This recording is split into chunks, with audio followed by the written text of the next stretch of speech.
Happy Monday, everybody. How's it going? Nice to be back with you all today. We are going to be making some tunes on Push 3. Just trying to chill for a bit. It's been a while since we've been live. We were off last week, so I hope that we can catch up. I can answer some questions today. Dropped a bunch of content since the last time we were live, so if anybody has questions, I'd be happy to answer those. And don't forget to answer the poll in the chat. I'm interested to hear what everybody's thoughts are on Push 3. We don't have to just talk about Push 3 today either. As you all know, Live 12.1 dropped. Or not dropped, it's in beta, but it's in a public beta. So we can get into some of the changes in that. I made a whole video about that. Would love to hear your thoughts and anything else y'all like to talk about. And you know what we haven't done in a while? Drop where you're watching from in the chat. I like to have the reminder every now and then that we are indeed a global community, which sometimes we forget. So drop where you're watching from in the chat.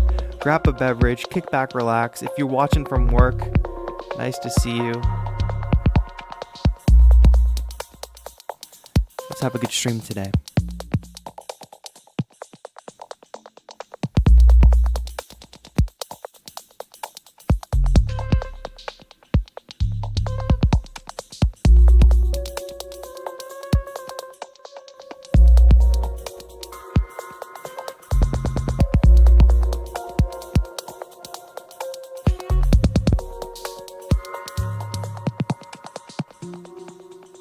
Yeah.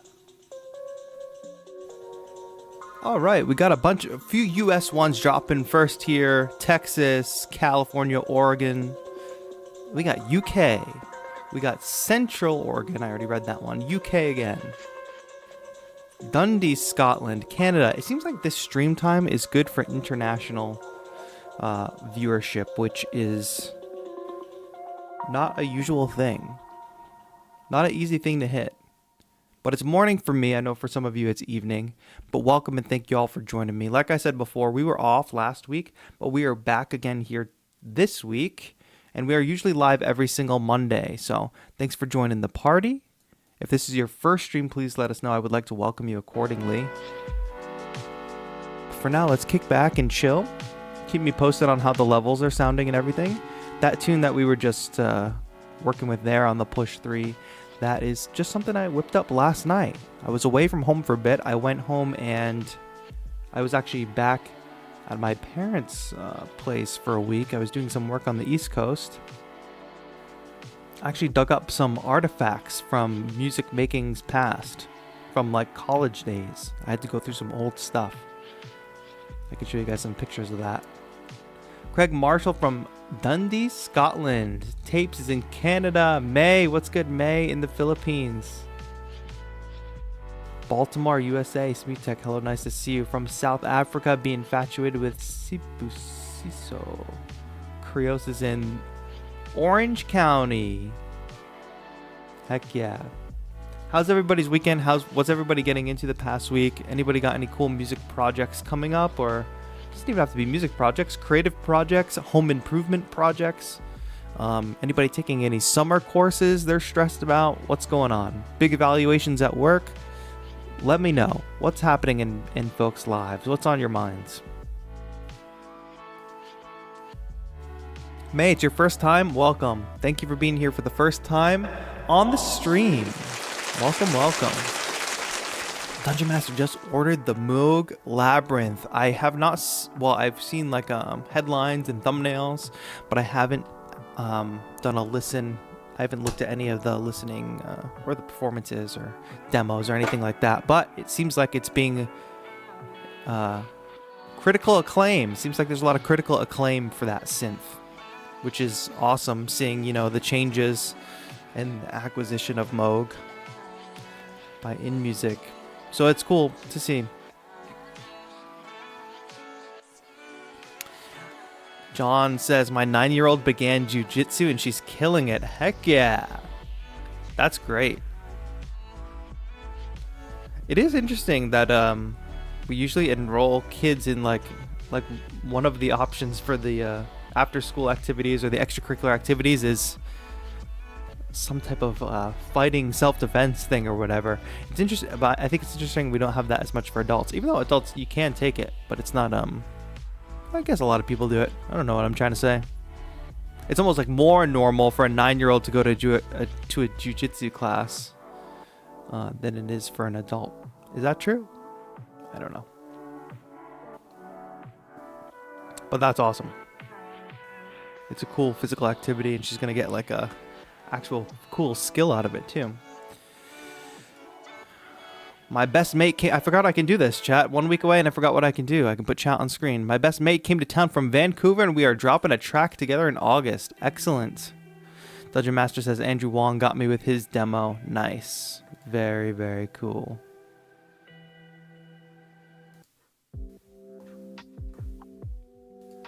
Winter in South Africa. Stay warm, my friend. It's summer over here in the US, so everybody's trying to stay cool. So we'll send the warm energy your way, you send the cool energy our way.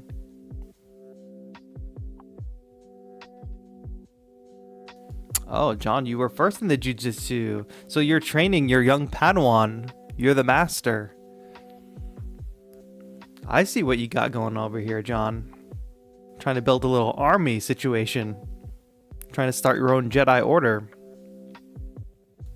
Chris is debating purchasing a DJ controller or more MIDI controllers for Ableton. That's a big one. That's a big difference, I would say. You want to get into the traditional DJing scene? Get the DJ controller. But if you're looking to expand more electronic music set stuff, then more MIDI controllers, or maybe not more MIDI controllers. Maybe just with what you got. I don't know. I've had the same kind of conundrum. Do I want to experiment with some DJing stuff? Never quite dived deep into that.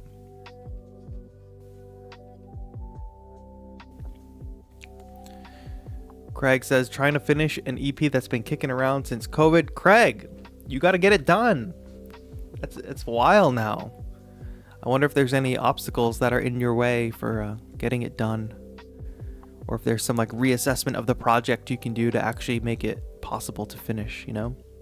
Don't let it be a perpetual work in progress.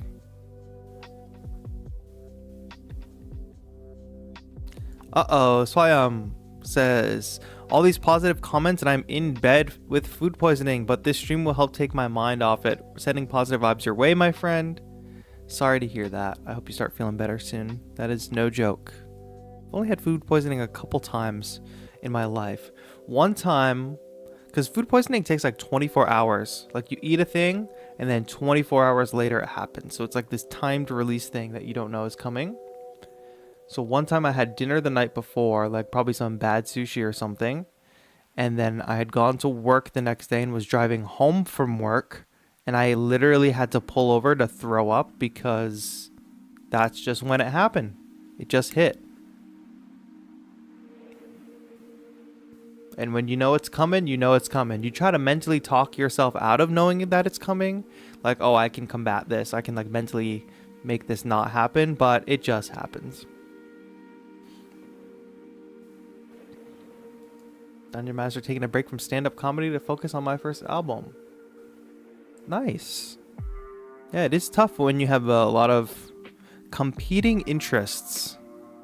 And you want to try to put a good amount, you want to try to accomplish something within each one of those interests. But then you realize like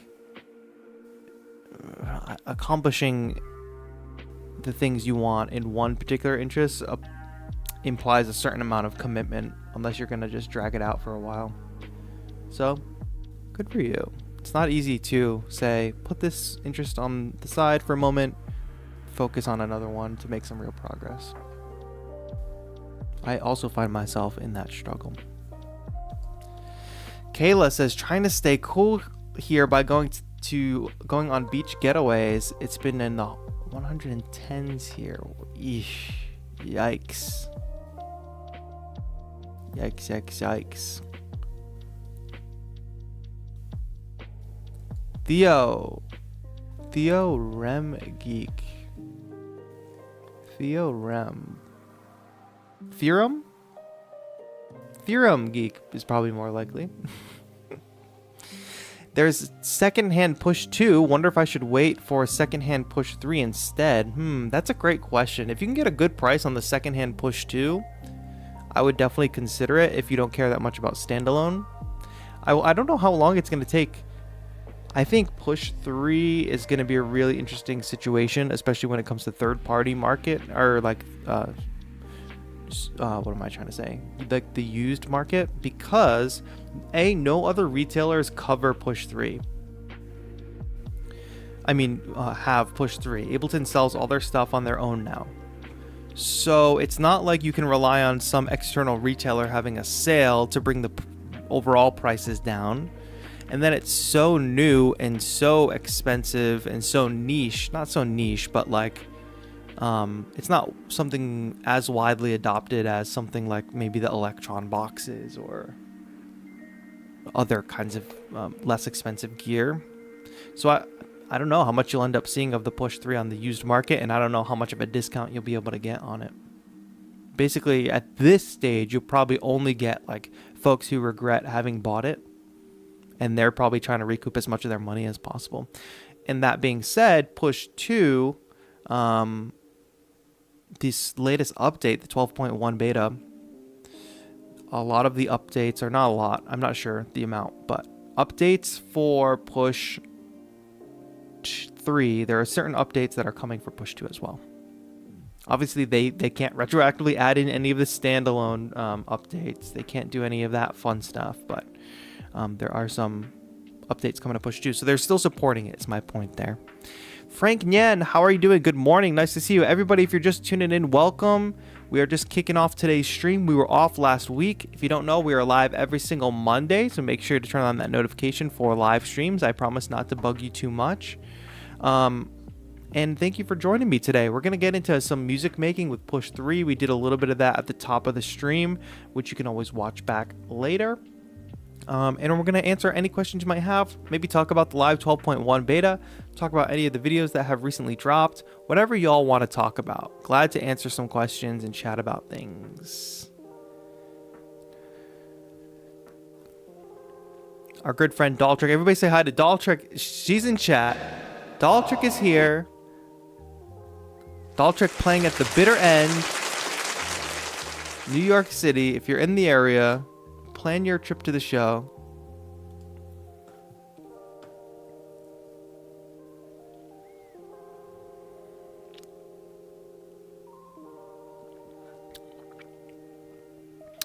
Daltrick is here. Also reminds me there are some plans in the motion for Beattober already. I know it's only July, but this is right around the time I start planning. So we'll have to get... I will be in touch with Daltrick soon about planning some Beattober festivities. But it's crazy to think that October is already on the way. And there will be some differences in Beattober this year, just to tease that a little bit. But I will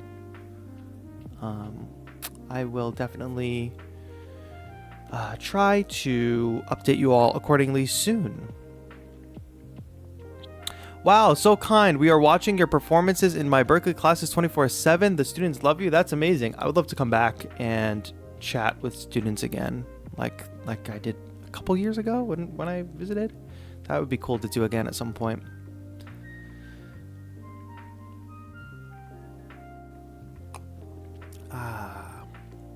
VJ.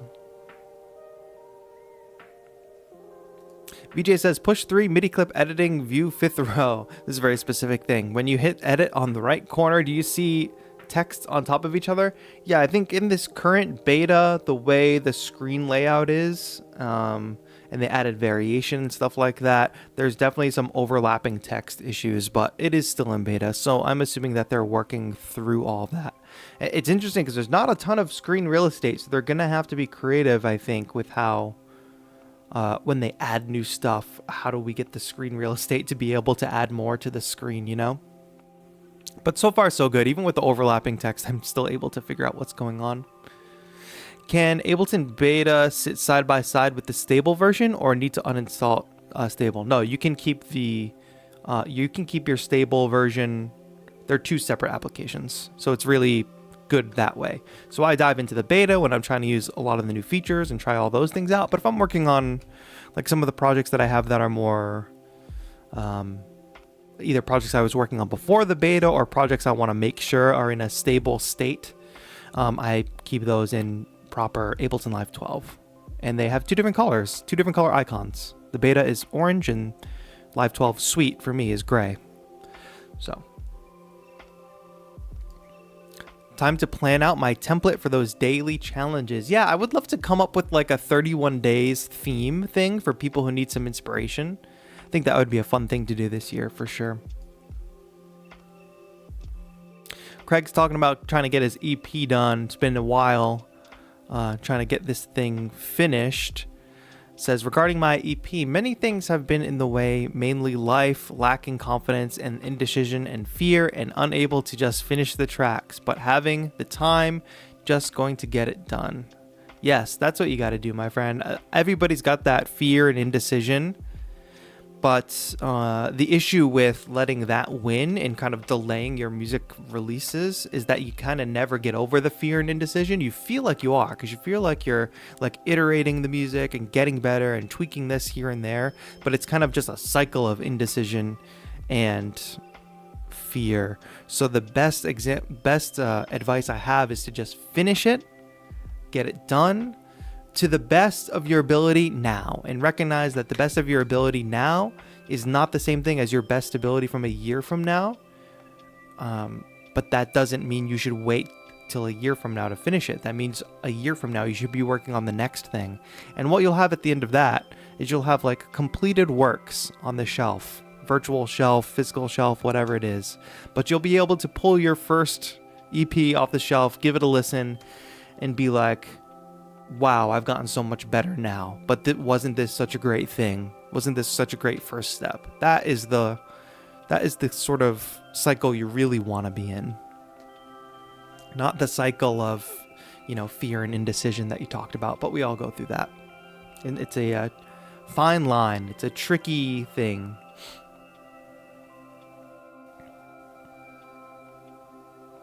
Happy Monday, ADR X-Ray. Nice to see you. Maybe you could do a video about setting up a workflow. Can I copy this text? I'm going to copy this text into my video ideas doc. That's a good idea, Dungeon Master, for sure. Yeah, refresher.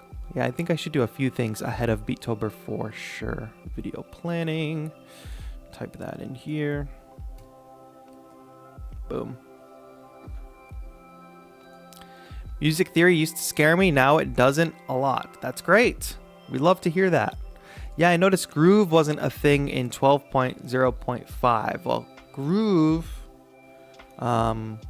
Groove exists in Live, but the only difference between now is, new watercolor painting tutorial. You've distracted me from my train of thought. That would be fun, like how to paint some ghosts or something like that. Oh, that would be fun. But yeah, Groove existed in Live previous to this, via the Groove pool. It's very highly, probably most people don't utilize that feature as much, or hadn't before. The only difference now is in Live 12.1, a groove is automatically added. That doesn't mean you'll hear any effect on your sound, but it does mean you'll be able to change the global groove amount, which we have on push now. So I guess that's the difference, is the global groove amount. Correct me if I'm wrong, chat, if that was already in 12. You could add grooves maybe to individual clips and individual sounds only, but now we have a global groove and there's an automatic groove swung 16ths on every project, which actually, if you already have a default Live template, it's going to override that. So just be aware. But I was utilizing that on my current project here on Push 3.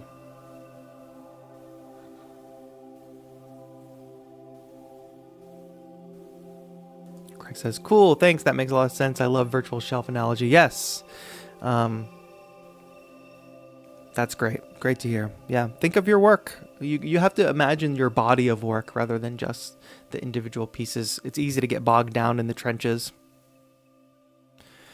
Good question, says Jimmy. When will we have Ghostwave Challenge feedback on our tracks? So I got the whole playlist of tracks. I was traveling last week, so it was a little hairy, but it's over 50 tracks. So I have started breezing through the list and just dipping into them individually, but I need to sit down and thoughtfully go through each of them, and that is going to be this week. So the top 10 will be receiving feedback from me. Then the top 3 get the prize packages, and then the number 1, we get to do a collab for Beattober, so that's going to be really fun. But what I can say is there are some very, very good entries. I already have heard some very, very strong entries.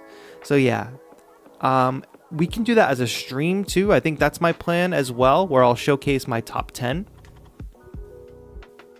And then everybody who participated should be getting that plugin from IK Multimedia. Don't hold me to this, but I think that's going out this week. I'm not in charge of like the prize distribution or anything like that. But I'm curious if anybody who participated in the Ghostwave Challenge, what did you think of the High Note app in that kind of ecosystem? Will you continue using it for your music and the revisions in the future? Would like to know.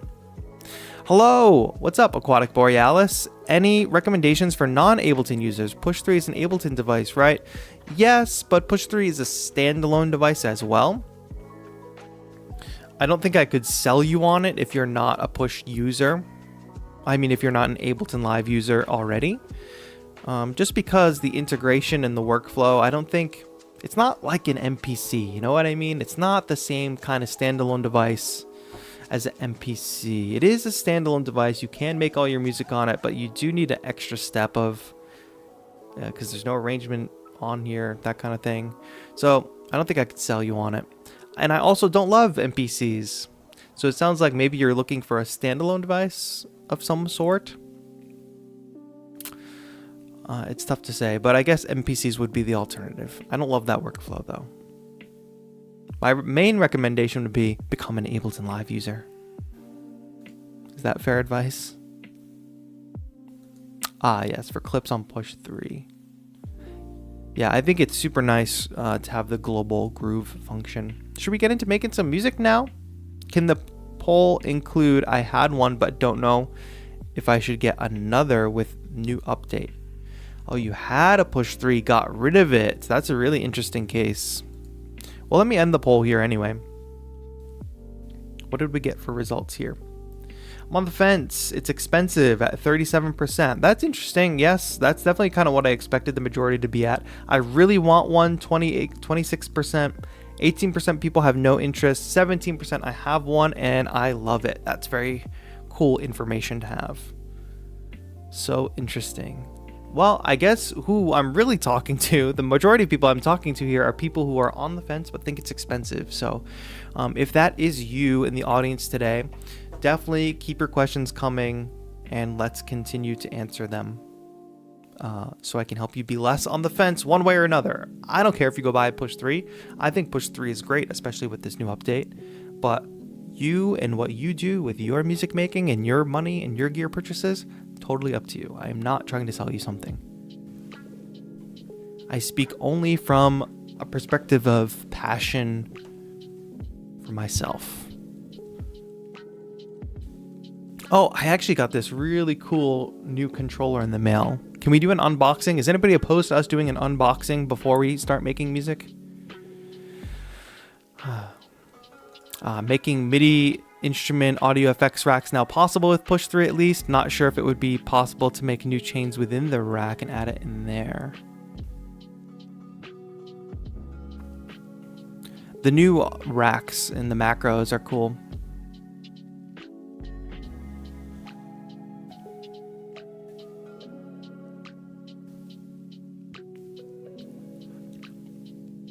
Been thinking of trying Ableton for a while, but currently use Studio One and occasionally Bitwig. Well, the transition, if you're already using a little bit of Bitwig, the transition to Live shouldn't be too jarring.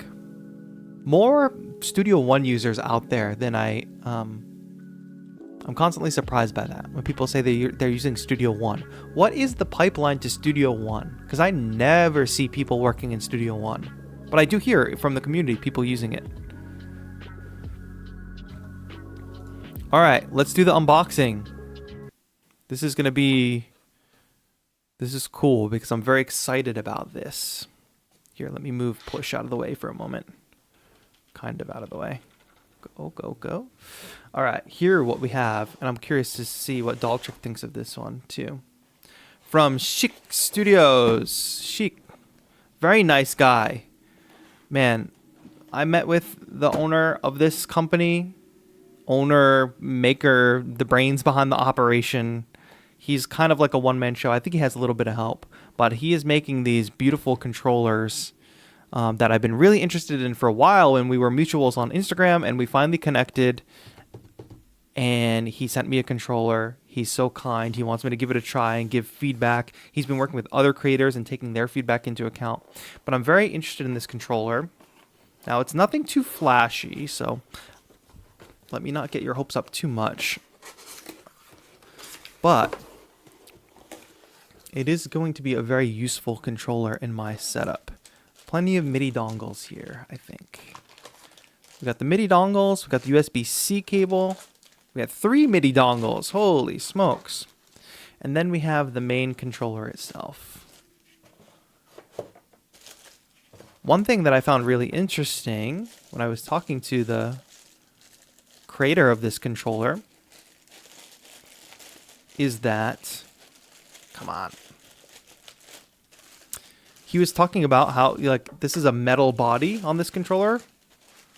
And he was talking about how actually plastic is a lot... You would think plastic would be cheaper and easier to make, but that is actually not the case. Metal is actually easier because plastic involves like doing a mold and stuff like that. I don't know. I didn't really understand, but I was surprised to find that to be the case. So isn't this a beautiful little controller? Look at all these knobs. We have 32 knobs here. And he was talking me through it. I forget the terminology, but you have different sort of like macro settings, I forget. But everything, you can do a bunch of stuff on the controller too, like min-maxes and reversing. And there's a desktop app that you can use to program the knobs to your liking. But for me, what I'm trying to do here is, and wait one moment, please.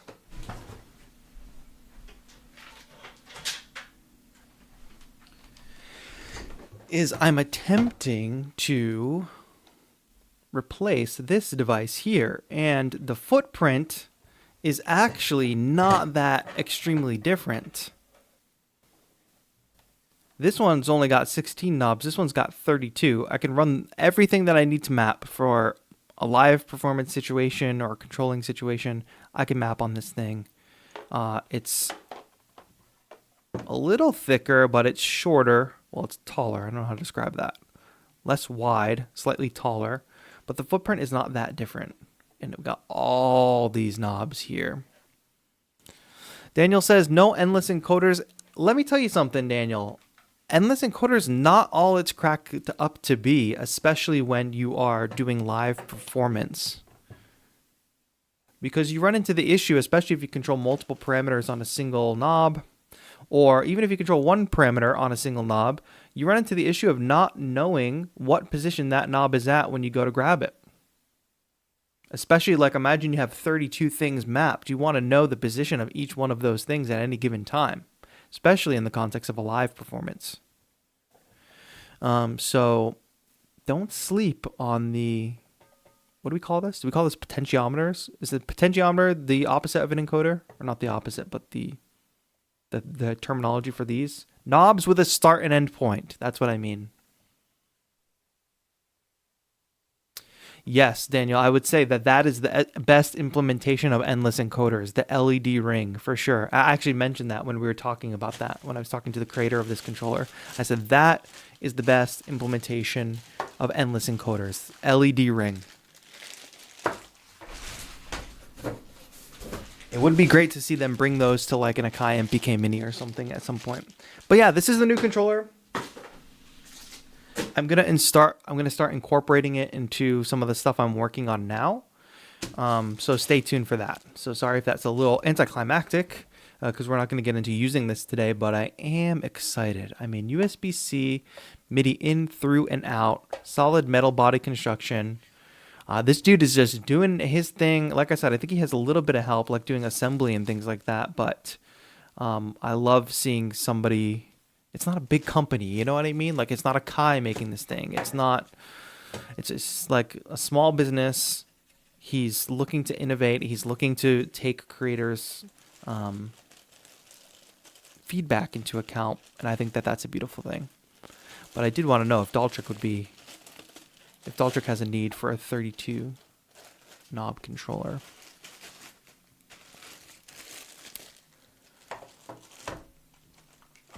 All right, let's bring out the big guns.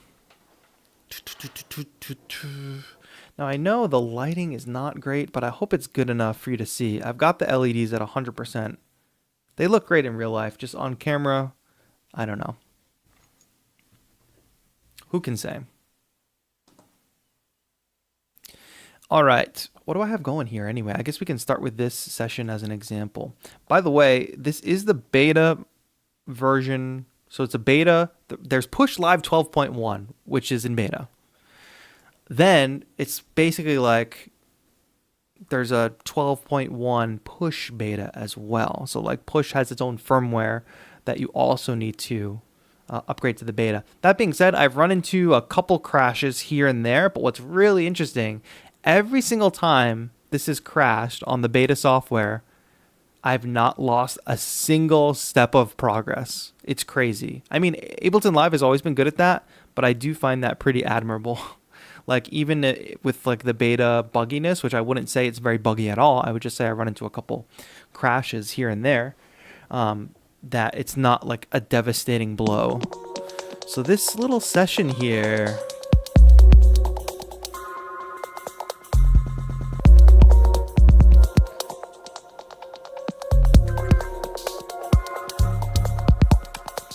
we can start making something new too, but I did want to point out some things that I didn't talk about in my Push 12.1 or 12.1 beta / Push video, which if you haven't seen that, go watch it. It's my latest upload on the channel. I talk about all of my favorite updates, which we'll get into more today, but I wasn't able to get into everything.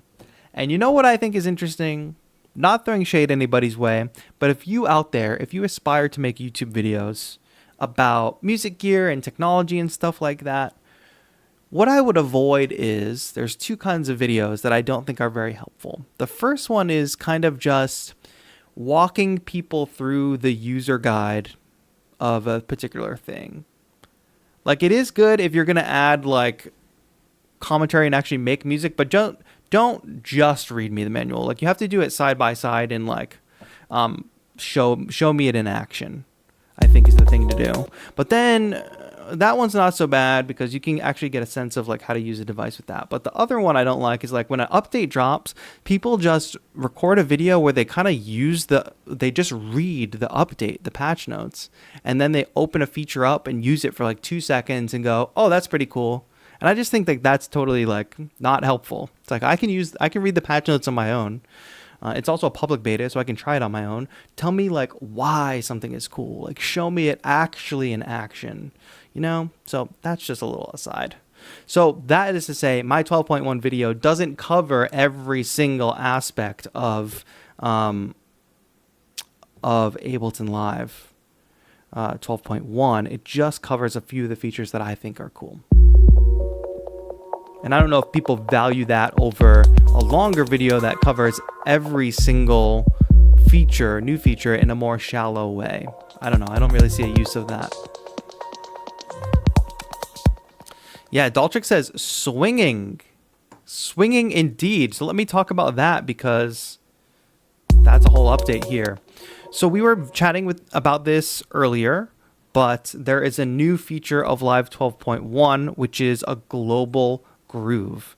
If you don't know what groove is, if you imagine if you have just straight 16th note, if you had a straight 16th note hi-hat pattern, very rigid, very on the grid, instead of having to program the swing, you know, taking things slightly off grid and programming swing can be very complicated in that way, we have groove in Live. Groove is just like, there are different files that indicate like how far off those 16th notes would be to create a swing. That's kind of a basic explanation of it. So we've always been able to do that in Live with the groove pool. You could choose a groove, put it in the groove pool, and apply that groove to all of your clips. But now we have a global groove amount, and that is also available here on push 3. So if you can see this here, I have the global groove amount set to 53%. Let me bring that down. And I'm going to see if y'all can hear the difference, and maybe just pull out the synth and just keep some of the rhythmic stuff going. Really try to listen to the groove as I build this up.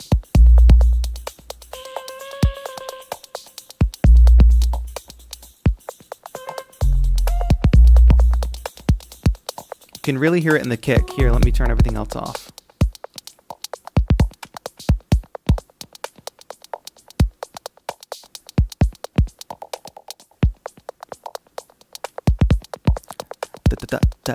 That's where the swing comes in. Let me pull it back.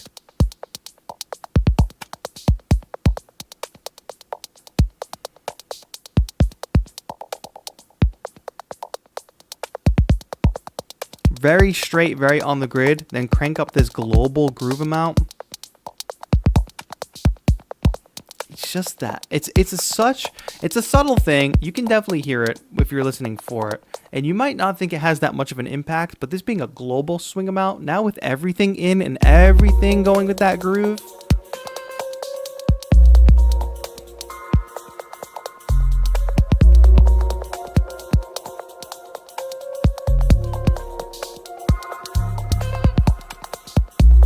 it just makes you move a certain way. And that's something I'm trying to focus on a lot too, is how do people move when they hear the music?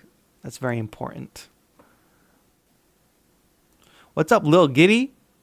Hey, TAETRO, is all you do chill beats, or could you do like hip hop type beats? I like making all kinds of stuff. I try not to be too all over the place, but and hip hop is definitely not my domain. There are definitely a lot of great hip hop beat makers. I don't want to step on anybody's toes, of course, but I like exploring different genres. I wouldn't say I've leaned too much into hip hop, but if you really think about it, hip hop is in basically everything that we do. Influences from hip hop are in, I dare to say, maybe all electronic music genres.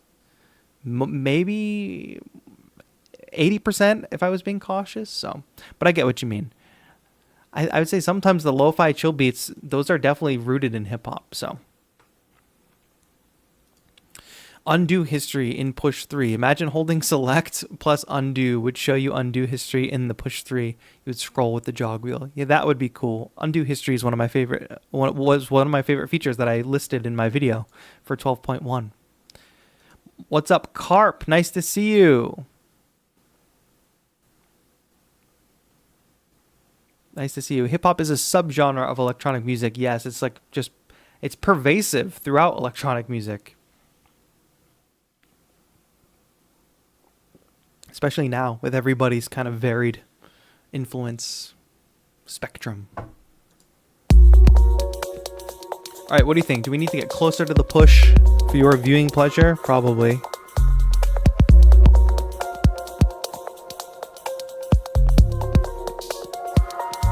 Camera adjustment.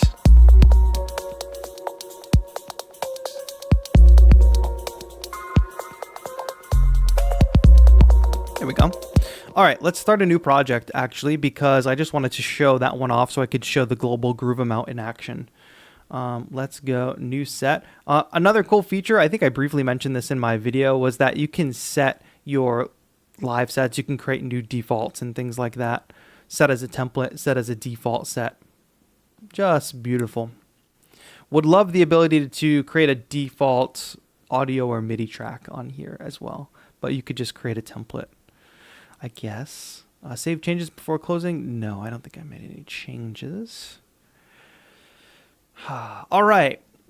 A big feature I did not talk about in my video is the ability to filter.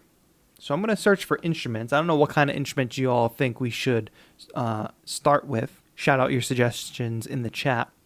But if you look at this long list here, we have a long list of every instrument, like every synth, every sampler built into the push. Operator, analog, all that. I've got all the drum synths in here. So within each one of these wavetable, there's different categories, or there's like just a list of presets. This is not, that's not what I wanted to do. This is not a productive way to search for the sounds you want. If you're starting making a song, you probably know exactly what kind of sound you want to make. So now we have filtering.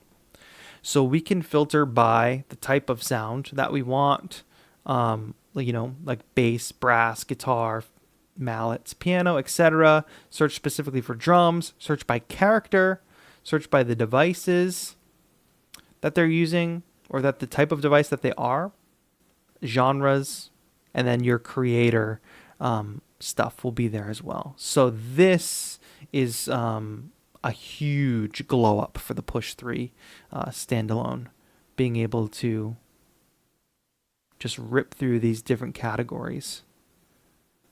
Why don't we, I'm going to search through some maybe electric piano presets. Electric piano, Rhodes-ish, that's a drift.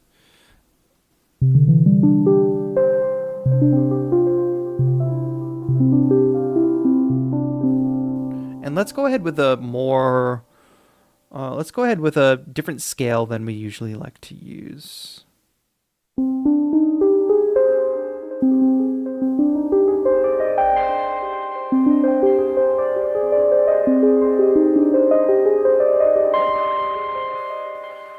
And let's pick a root note. Let's do something different than C.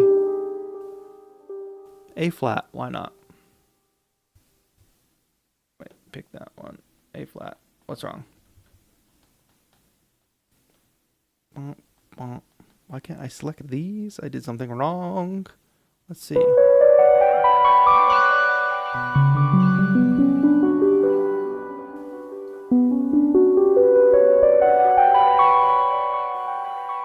Sounded like the old Batman cartoon, true. It's got that very mysterious edge to it. I don't know why I'm unable to select this bottom row. That could just be a bug. But for now, let's just stick with B anyway. Go out of the scale menu. It could be from jumping between the filtering. Yeah, there we go. A flat.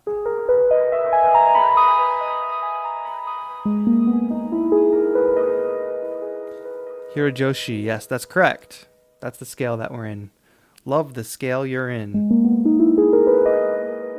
This is a drift preset, electric Rhodes-ish, electric piano Rhodes-ish.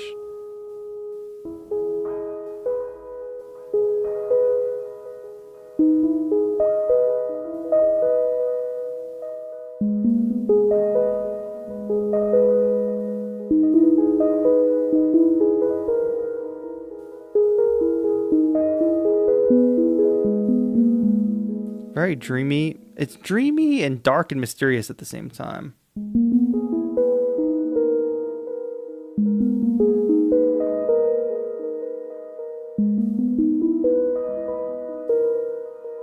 All right, chill beat, right? Let's get a chill tempo going. 1, 2, 3, 4. Yeah, about 70 BPM. Round that up.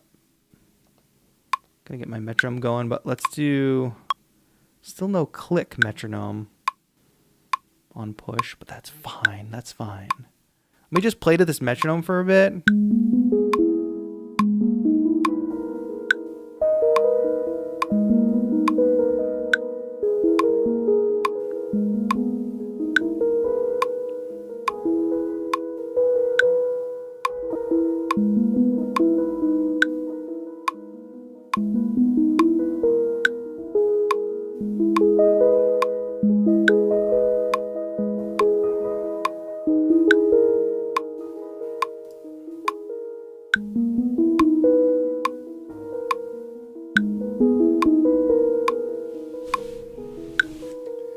Second, y'all, I gotta adjust something. Off topic question, what headphones am I using? These are Sennheiser 650 HD, I think is the name. I always get it wrong. 3, 4.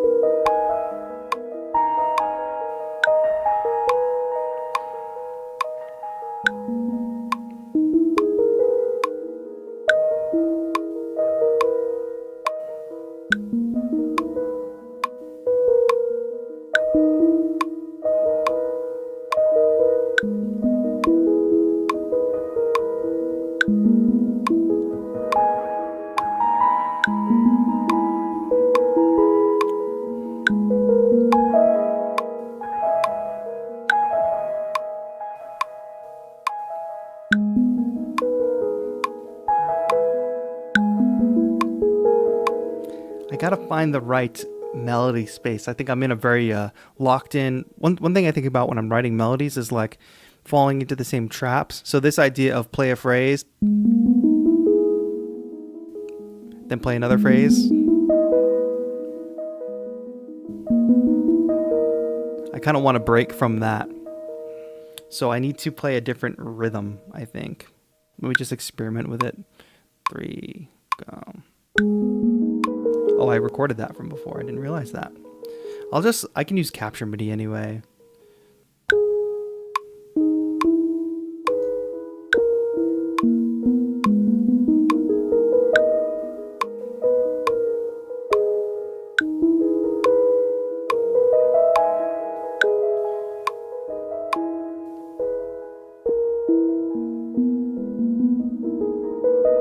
Has a little bit of a Zelda dungeon crawling vibe to it.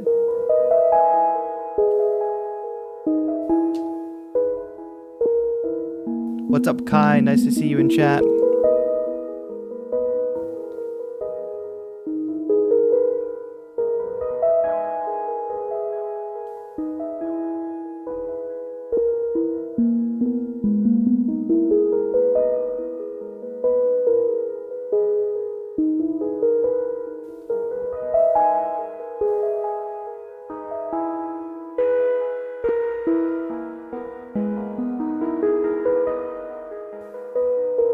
How do we feel about this opening melody? We can find something.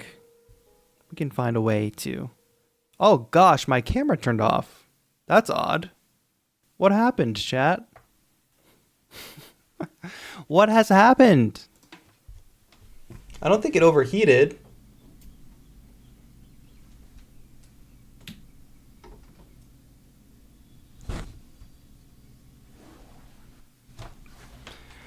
I don't know what happened. Oh, you like that preset sound? Yes, that is Electric Piano Rhodes-ish. It's a drift preset.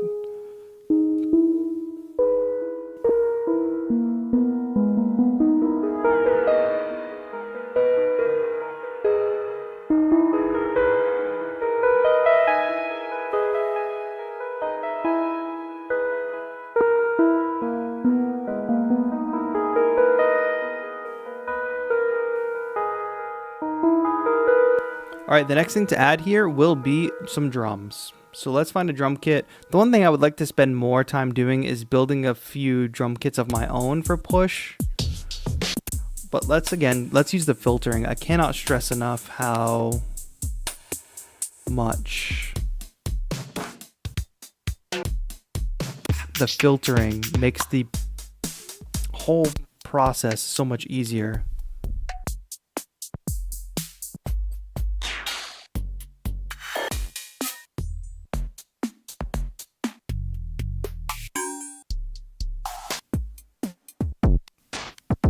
Alex says, man, I'm tempted more and more to get a Push 3 standalone, but I can't stand that it's freaking huge and doesn't fit into a backpack. And also, I need to pay for the license separately. I will say that is a big... I mean, you still have Live Lite. Correct me if I'm wrong, chat. Live Lite, if you don't have any license at all. But yeah, that's why it's definitely difficult to recommend for non-Ableton Live users. People who are not already using Ableton Live. And I do have a backpack that it fits in. the Analog Cases. Analog Cases sells a great backpack for carrying bigger gear. It is huge and it is heavy though. So if that's something if those are deal breakers for you, I would definitely proceed with caution. But I'm kind of even considering bringing it to Korea with me the next time I go, even though it is so big and heavy. In this last trip to Boston, I almost brought it with me as well. But I wasn't gonna have much. I didn't have much time for music making anyway while I was there. So I just brought the 404, which I didn't even use while I was there. So I'm glad I didn't lug this with me. But I was like, since the update, I was like, do I need to bring this with me?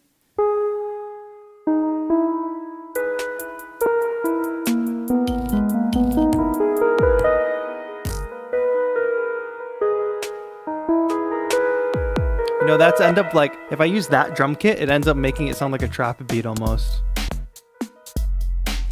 What is this? Is this a user drum kit? Did I make this? It doesn't have anything in it anyway. Late night. Yeah, see, this is why I want to make my own kits. Some of these are just not the vibe.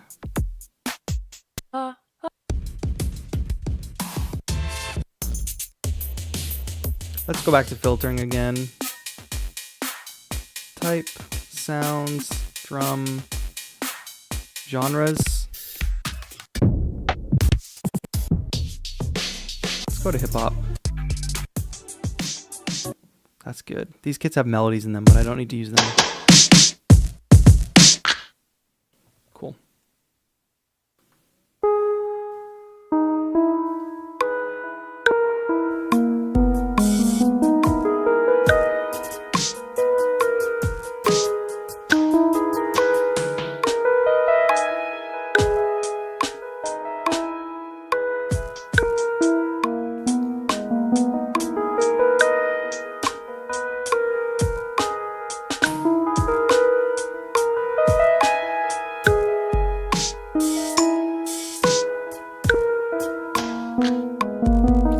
Softer sounds.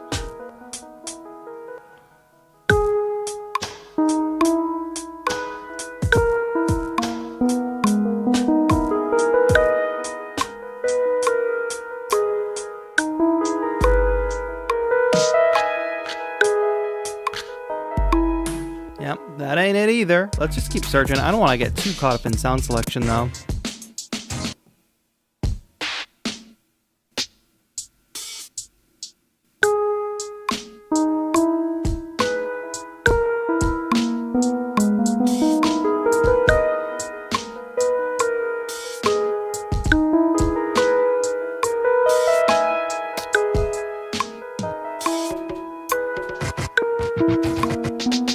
All right, let's just start with that very basic chill vibe because I don't want to get caught up in this too much.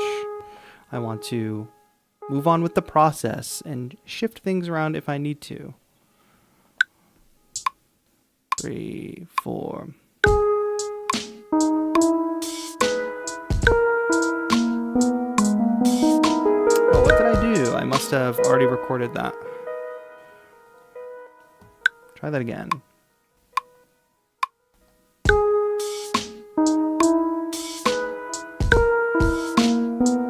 Oh, I have fixed length turned on or something. No, I don't. What is happening here? I think I just keep recording over a drum loop, which I don't need to do.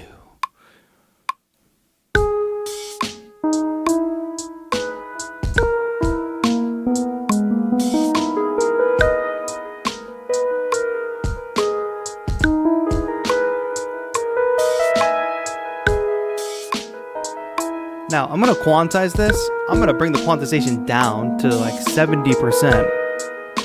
So it doesn't quantize it too much, but everything is going to get to be very straight. It's still, even though it's only quantizing to 70%, it's still quantizing on a straight grid. So I will, again, bring up the global groove amount.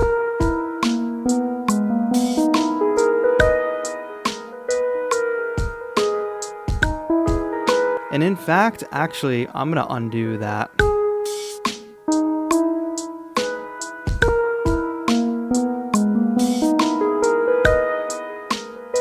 Here's where VJ's idea of the undo history being available on push would be great, because I gotta click undo until I get back. Yep, to there. Because what I want is the unquantized version of this.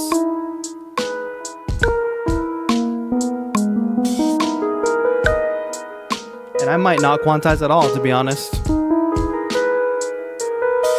I thought I could get away with it with Groove, but no. Okay, I have also started to build a basic audio processing rack, a new version of my basic audio processing rack, which has more macros and has just been adjusted since the first version. Perhaps I'll share it soon, but I should get some user feedback on it first, maybe. But let's do a little high cut on there. Making your own racks is so clutch for push, because on this one rack I have everything I need basically for music making. Basic audio adjustments.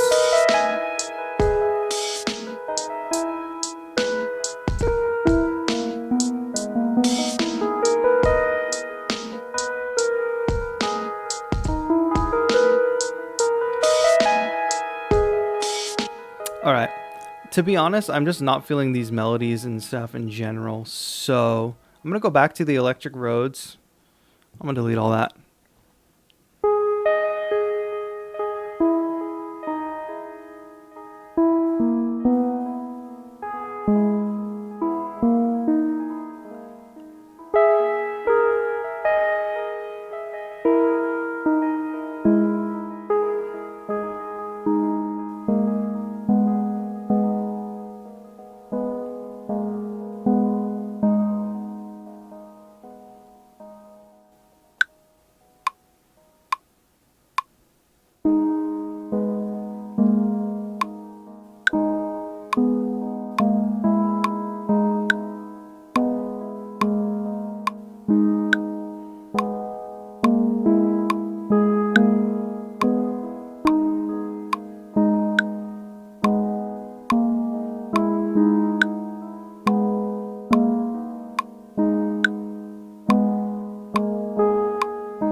Let's get a groove going with a percussion loop here.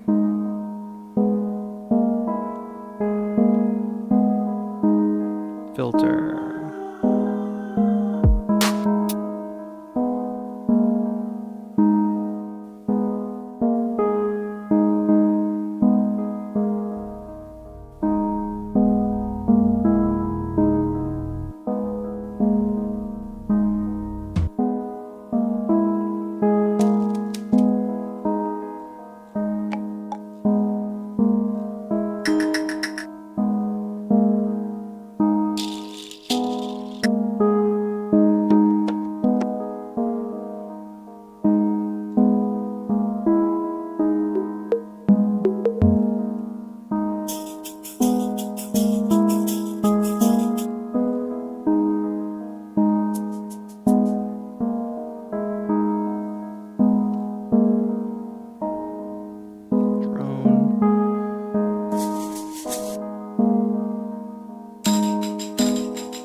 Get this going. Let's see what we can do with this.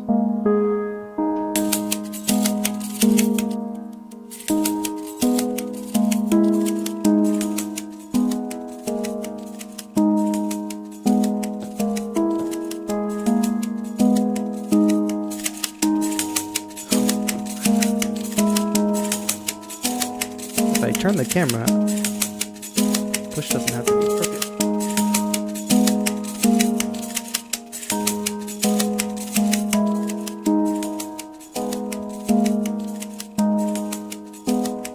I built a sidechain compressor into the new processing rack, which I don't even have drums yet, so I don't know why I'm bothering with that.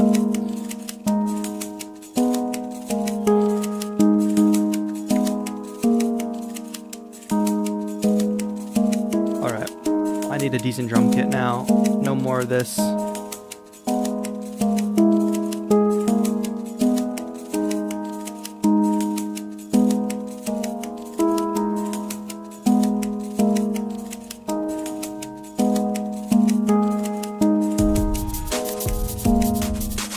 And it needs to not be a hip hop kit because it's like putting me too much into trap land with this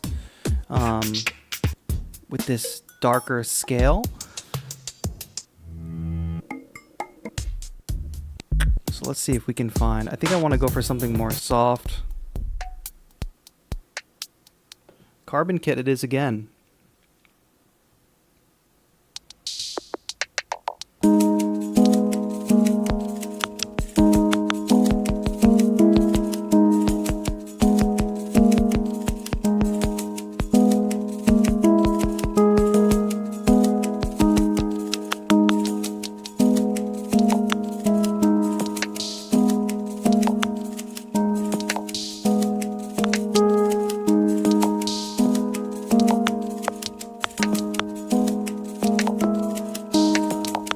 Let's do just something sporadic like that. 3, 4.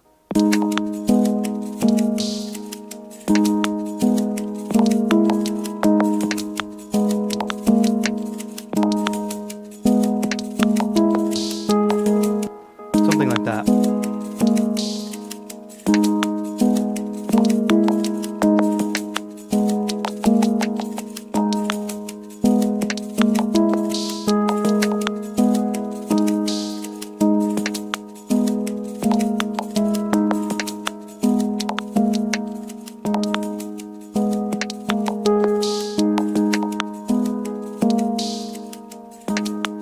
Now we need actual drums.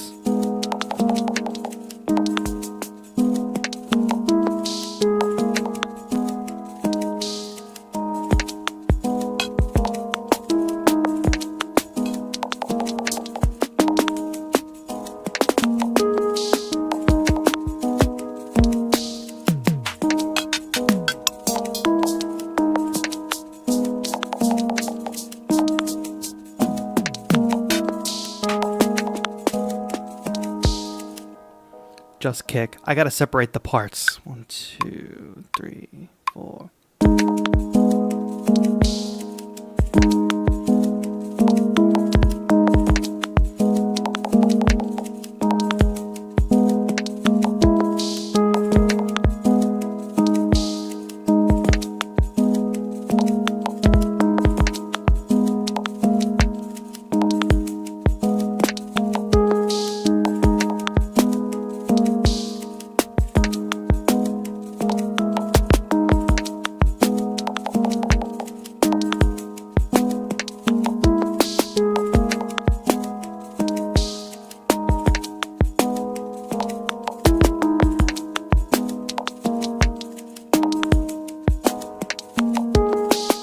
Basic audio processing going on the keys for a moment.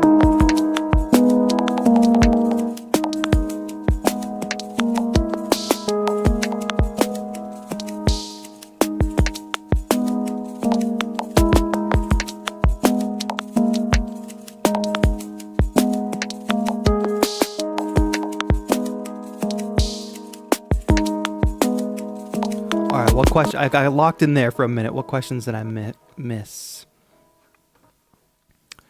I was able to do things in Ableton in one night. That took me months to get sorted in Studio One. I'm a guitarist first and foremost, and I'm learning the electronic music side. Cool. I'm glad that the flow is working out for you with live.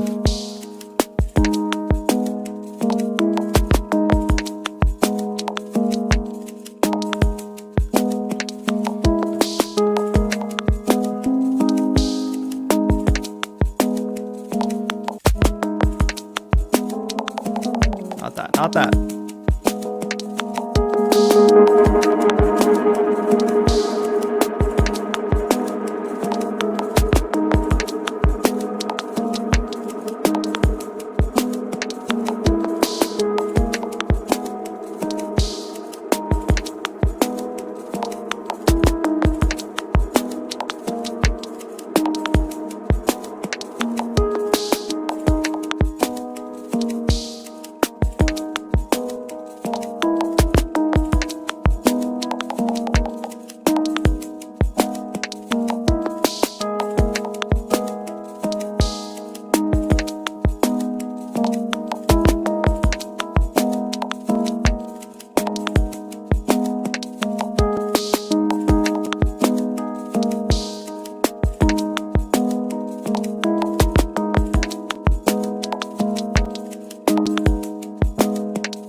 It's a lot dreamier there. Too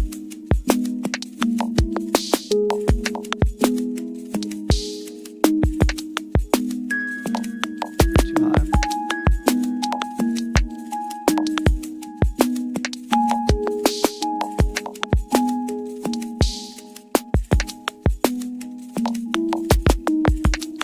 All right, let's look at this for a minute. Duplicate this situation here.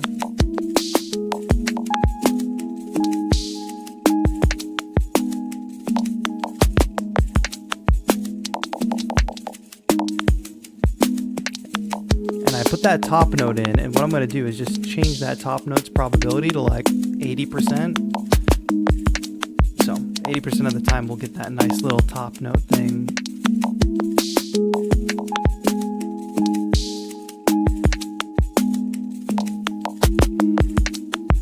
All right, this is sounding like how I want it to sound now.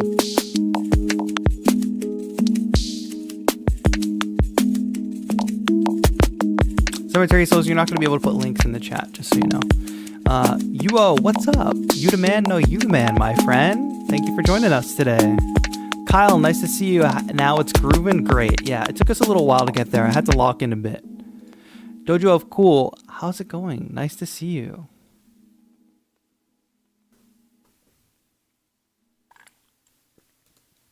Have you shown/checked envelope followers sidechain option in this beta? I have not. Tell me more about it. What do I need to know? Oh, I think I saw a clip of it. You can set the source for the envelope followers from different things. That's cool. How's everybody doing on this Monday? If you're just tuning in, we're doing some music making on Push 3. Ableton did drop a big new update. Or no, I keep saying that, but that's fake news. Ableton's 12.1 update is in beta. And it includes a bunch of cool new features for Push 3 and Live, but it's in public beta. So if you want to use it, you can go try it out now if you're already an Ableton Live user. YarnCheek60 spamming the chat.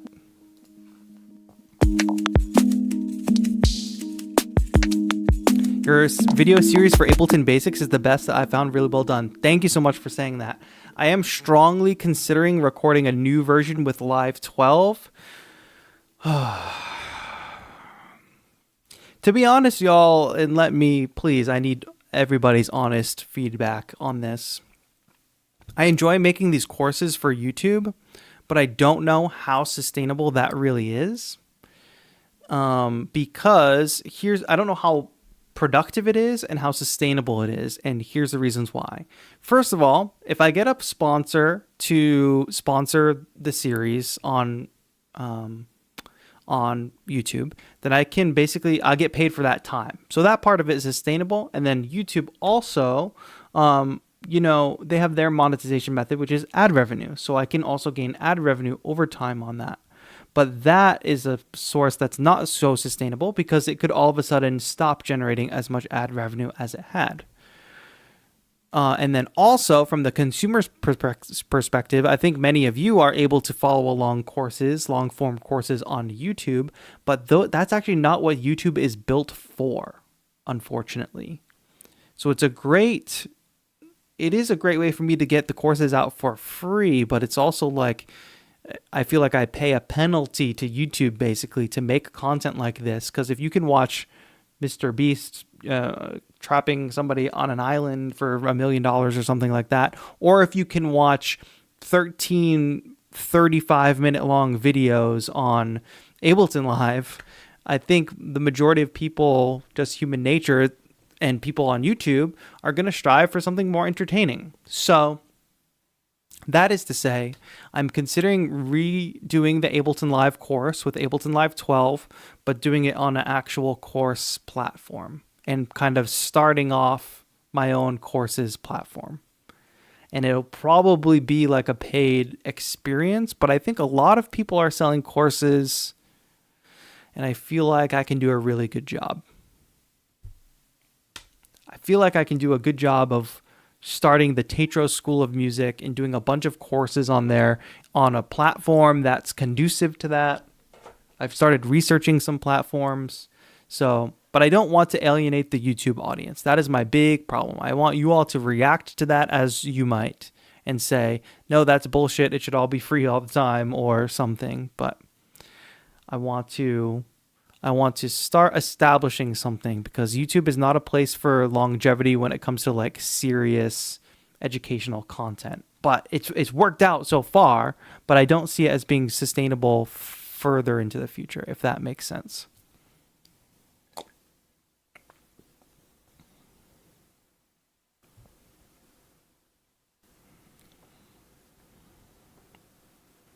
Yes, Coursera something. Thank you for the words of encouragement. Thank you, Daltrick. Thank you, thank you. That's very kind. That's very kind. Thank you. I mean, I would love to have a thing that's not even just based around me, and also like have, I don't know, I have bigger vision, but I think I should just start small and start with what I know and start making the courses that I am good at, and then possibly grow it into something bigger. There's a MPC course for $120, and I'm really tempted. Not cheap, but not too expensive. Yeah, and I think to get the quality content like that, I could just continue doing it on YouTube, but I'd rather have something there for everybody that everybody can get at all times. You know, that kind of thing. I think there will be folks for whom money is a barrier, but there is also a lot of folks who recognize that investing is an important part of their musical journeys. Yes, that's the balance I'd like to strike. So ideally, I would like to put out free YouTube content that's still educational and still helpful, but more catered to the YouTube viewing experience, and then deep dive courses that are exactly that, courses. Well, there aren't pitchforks in the chat, so that's a good thing. We'll see how it goes. I've seen people who do membership on YouTube, but you have to keep costs low. It's a tough gig and hard to do as a primary revenue stream. Exactly. So like membership here, there's like $2, $5, and $10. And basically you get all the benefits. You get 100% of the benefits by doing the $5 tier. $10 tier is just there for folks who really want to be supportive, and I really appreciate that. But in terms of like rewards and like sustaining that, that's really tough.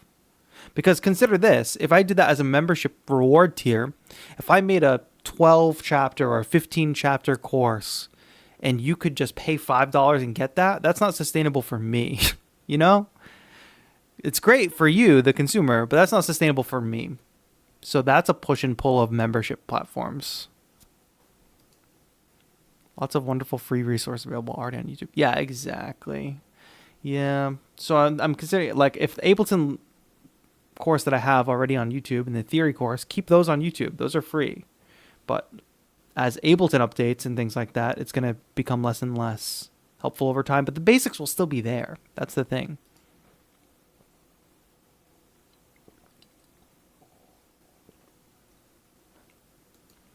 That's a good point, Craig. And that's really important. That's actually a really good way of framing it. I think having a dedicated educational and social space would probably provide more growth in the students to the craft. I think you are 100% right. Because I think there are people in this community that have done wonders from when they like kind of got involved, when I got to know them as they joined this community and they started making their music. You know, they find me from the tutorials or whatever, to now. And how far they've come along in that music making journey. This platform, I have we do our track reviews and stuff like that, but it's not, when you go to a college and you become an alumni of a program, there's some connection and community connected to that.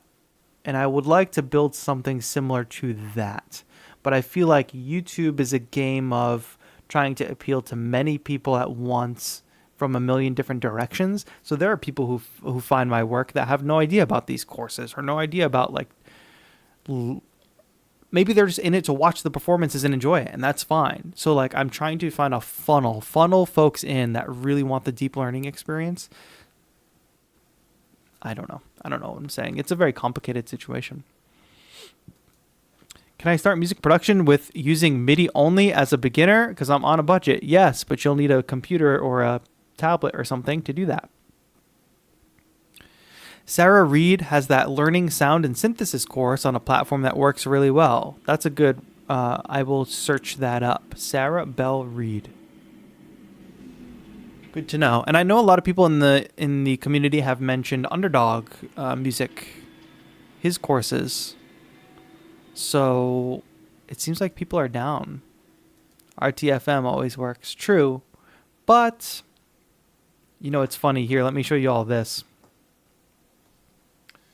I'm going to send some images from my iPad to the computer. But I was back at my parents' over the previous week. And I had to go through some boxes of old stuff from when I moved from Boston to LA, basically. Stuff that needed to go in the attic and then stuff that just needed to go in the trash. And I found some cool artifacts. I did post about it on Instagram, but here, let me show it off here. Send this over to my computer. Sorry if that was a little loud. So here's just a small, this is a, where is it? Okay, move over here, move over here. Let's go here. This is a curated collection, but like old notebooks, old school book, first MIDI controller, and my boxed copy of Ableton Live 9. And I bring that up because you mentioned read the manual. So this is the Ableton Live 6 discs, by the way, in the boxed copy of Ableton Live 9. I thought that was crazy. That's the box. I think the box is really cool and well designed, but it comes with the thick, that's not it, the thick manual. Thick ass manual in there, like a hefty book. And reading the manual is good, but manuals are often just reference manuals. So if you don't know what to look for, they're not learning manuals. Reference manuals are not really learning tools. Check me on that. I think they're more like problem-solving tools. Oh, I want to be able to do this, or I'm running into this issue. Let me work around it and find it in the manual. It's not really conducive to learning. You can't just throw the manual at a beginner and say, here, go make music. That's not what they're looking, that it won't take them through that process of making music. It will teach them each individual feature and the minutia of each individual feature, but they won't know how to put it into practice. So it's not always as simple as RTFM. However, if you're about to post a question on Reddit, it is worth asking your question and Command F or Control F, downloading the manual and searching for that question in the manual first, or even just searching the subreddit before you post the same question 18,000 times. But yeah, this was a school book that I have, the Study of Orchestration. It's a really heady book, but it's a deep one, but it does help me better understand. It did help me better understand music in different parts. It's all in the context of like orchestra too, but I still think orchestration is a good skill that I would love to dive into learning or teaching for electronic music, because if you don't have the connection to classical music or like classical pedagogy, then you probably don't have a reference point for orchestration. And orchestration is an important part of all music, not just orchestra music.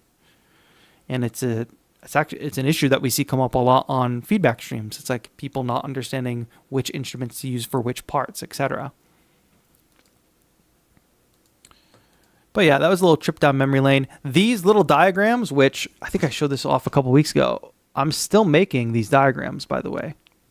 This is still a part of my life. And sometimes you forget. Sometimes I feel like I'm new at everything all the time. And then I'm like, oh no, in 2012, I was drawing the same diagram. I just had a different budget and different life. Like you can kind of see in this image. I'm like pricing out different things. Like, okay, if I can get the $50 thing and I'll have this and I'll be able to do this. Crazy. So that goes back to who was asking the question earlier? I think it was Craig, and we were talking about the work on the shelf. It's not just the completed work too. It's like your notes and things like that. I brought those notebooks home, so I might make some video on them or something. Yeah, so that's that. I want to get back into the music making, but let me make sure I don't miss any big questions. What's up, Stan all day? Nice to see you. Andrew, thank you for jumping in here today. A bunch of conversation about the manuals and stuff like that. Recommending plugins. I want to make a video before you buy any plugins. Don't buy any more plugins until you watch this. Have I tried using AI for that? For which part? I have used AI so far. I'm building out. So I have all these Ableton Live lessons already recorded. So I've taken the transcript from some of those and I've used AI to build an outline for me retroactively, and that's been really helpful. I've used ChatGPT for that.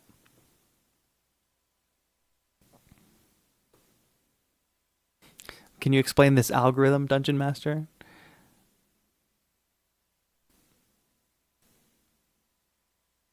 I have guesses on what that means, but I'm not 100% sure. Let me Google the effing something.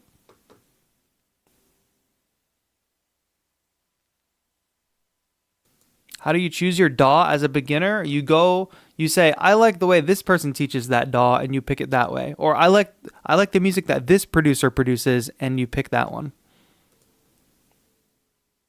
Or you pick the one that you can afford, or you pick the one that came free with some hardware that you got. Whatever is within reach. Either it's in reach, like you can get it for free, or you can get it within your budget, or you're inspired to go get that one because the people you like are making that one, are using that one. Shakar, Google is your friend. Is Ableton free to download? I bet you can answer that in 5 seconds on Google. I don't want to not answer your question, but I also want you to not be dependent on me. Your musical journey, if you're dependent on me in your musical journey, then that's not sustainable for you. Have I used Halion before, or Halion? I have not used it. What is it?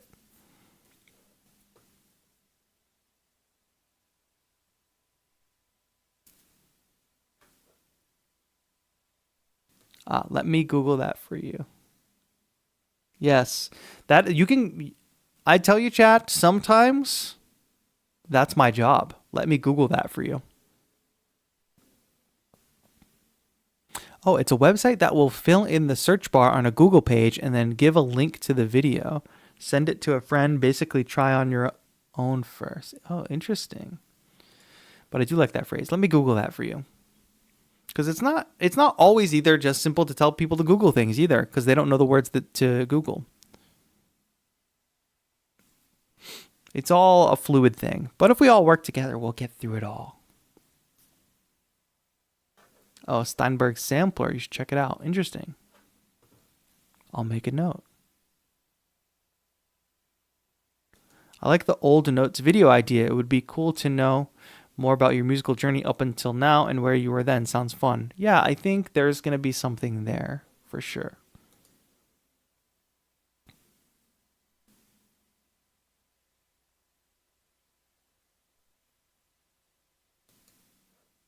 Sorry to ask again, but I have collected a lot of free stuff over time, from waves to Arturia, giveaways, and all. Is it enough to make good sounds, or what plugins do you recommend me to invest on?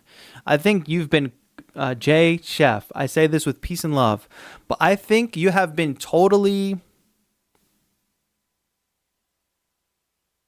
brainwashed by our current free plugin culture, plugin sale culture, buy, or free. I think that's super dangerous. You just told me that you have access to a bunch of these plugins from big names too, like Arturia and Waves, but you're still asking if it's enough. So what I would highly recommend for you is for 1 year, don't buy another plugin. Don't buy another plugin. Don't download another, even if it's free. Don't even download a free plugin. Open up your DAW, spend the next year making music only with what you have, and realize that somebody's got less than you and is putting out more music than you. This is not a we're not in the business of collecting things and like, okay, now I'm ready. Like, you're not a survivalist. This is not survivalism. You don't need to like stock your basement with cans of food and non-perishables in fear of, you know, Armageddon. That's not what music making is. Every DAW that you can download right now, either paid or free, you can open up BandLab right now in your web browser. And it's got tons of sounds built in, free sampler kits, free virtual instruments. And guess what? The younger generation is already making hits with all of those free tools available. So stop collecting plugins. Stop. Just because something is free does not mean you need to download it. And go start making music. If you ever find yourself in a position of like, oh, do I have enough or do I need more? You have plenty. If you are ever granted the luxury of being able to look around and say, do I have enough here? That's a red flag. That means you have plenty and that you've been procrastinating your music making and filling that gap or gaslighting yourself into thinking there's a problem you need to solve before you start making music. And that is a great procrastination tactic because you can feel really productive researching tools and downloading tools and saying, I need this or I need that before I start. And you can feel really accomplished when you hit the buy button or when you hit the download button on a plugin. And even if you open up that plugin and you mess with it for an hour, you're on to the next one. We have to start recognizing that as procrastination. And once we recognize that, we can realize, oh, I'm like actually a little bit afraid to start making music because that's the hard part. It's not even that hard to learn a plugin or learn a new tool. I mean, it's challenging and it will take time, but it's not hard. Like coming up with good artistic musical ideas, creative ideas that communicate something about yourself, your emotions, how you're feeling, whatever, through an art form, that is going to be your biggest challenge. So the sooner you can start doing that and getting comfortable with that, you're going to find more joy in the music making process. You will find way more joy in that than you will bargain hunting for plugins. For sure. But that I want to make this video for sure, which is about before you buy a plugin, watch this. So I'm not calling you out there too much, Jay Chef, but that's a lesson for everybody to learn. That's not just Jay Chef's story. That's everybody's story. We've all had that moment of gas, I think. We just need to be told to wait, says the guy sitting in front of a crazy expensive modular synth that ordered a new Moog over the weekend. Yeah.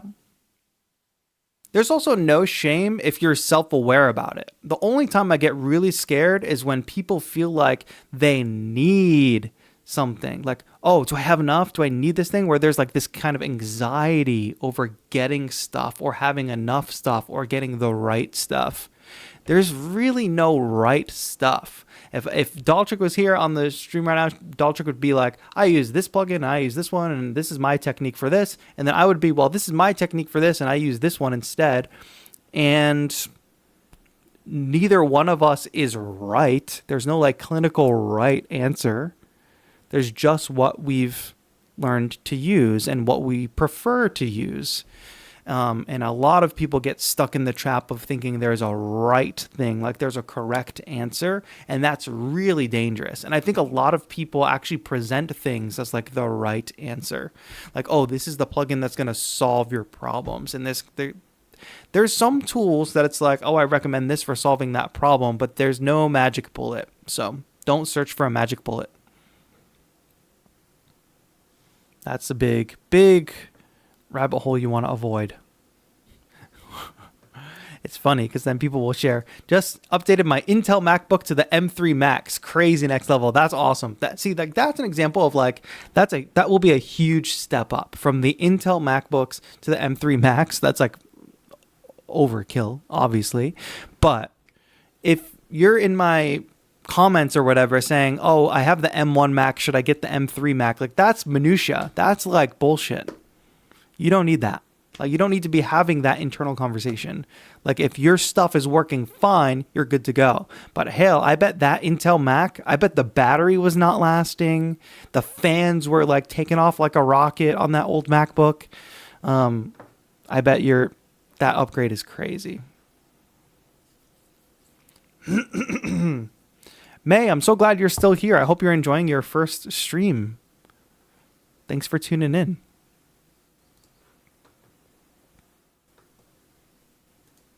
J Chef says, I feel like you have helped me remove brain fog. I've been saving since a year and purchased a Mac and Minilab 3, and fast forward, I'm still looking for plugins. It's almost like some next level procrastinating.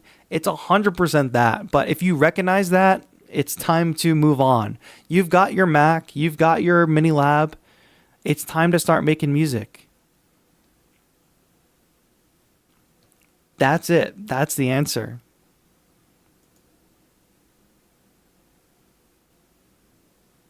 Celestine Prof, nice to see you. Thank you for jumping in. Hi-Fi says, love my M3. Nice. Hell No Matt says, overheating like crazy on one plugin. Yeah, I bought my M1 MacBook Pro from an Intel Mac, and I think this thing, knock on wood, is going to last a long time because it's still lasting a while. It's still performing. It's not like the Intel Macs after a while. Like I said, it would overheat quickly. The fans would be blasting. I never hear the fans on my M1 MacBook Pro, by the way. It's crazy, crazy, crazy.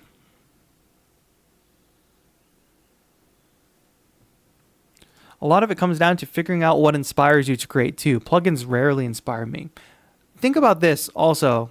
Because, yes, we live in a different digital world where the tools can be inspiring to us, right? But think about a carpenter that builds a house. The carpenter that builds a house is not inspired by his hammer. He's not inspired by his saw. He's not inspired by the wood. He's there to make a house. He's inspired and motivated by getting the job done. The thing that motivates the carpenter is the thing the carpenter is building. It is not the carpenter's hammer. It is not the carpenter's saw. It is not the materials. I'm sure it can be fun for carpenters to use their gadgets. But when I look around, when I see people building houses around here and I look at their tool belts, they don't have like pristine, new, latest and greatest drills. And it's not like each one of the carpenters like has a different drill either, or a different tool belt. They kind of all just use the things that they have, or like there's a standardization of it where it's not like this over glorification of the tools where they're seeking inspiration from, oh, if I buy this drill, I'm going to be so inspired to build this house. You got to think of it like that, like you're making stuff.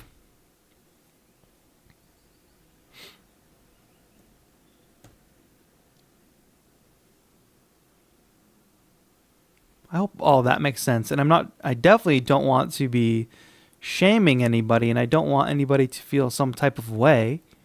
It's easy to get wrapped up in this stuff. I feature new plugins here on this channel all the time, but I don't want to convince you to buy something you don't need. I want to introduce you to new tools, but I hope that nobody is sitting there with the checklist being like, oh, TAETRO recommended it, get it, buy it, buy it, buy it, buy it, buy it. No, that's not what I want you to do at all.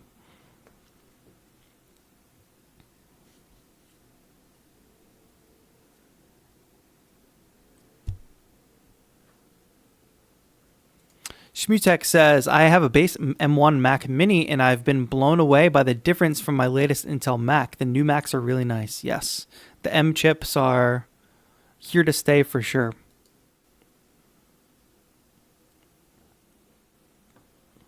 All right, on that note about music making, let's continue a little bit. That was a nice little break for Q&A. Keep asking questions. I know we have some people on the fence, people that like the idea of Push 3 but are not quite sold on it yet. So if you have questions about Push 3, now would be the time to ask. We'll be live a little bit longer today. Here's where we left off.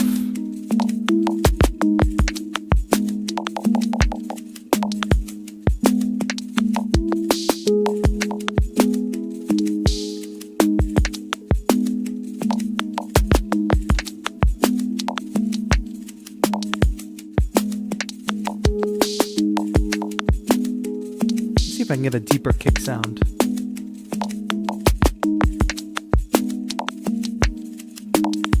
I want to add some drum bus here.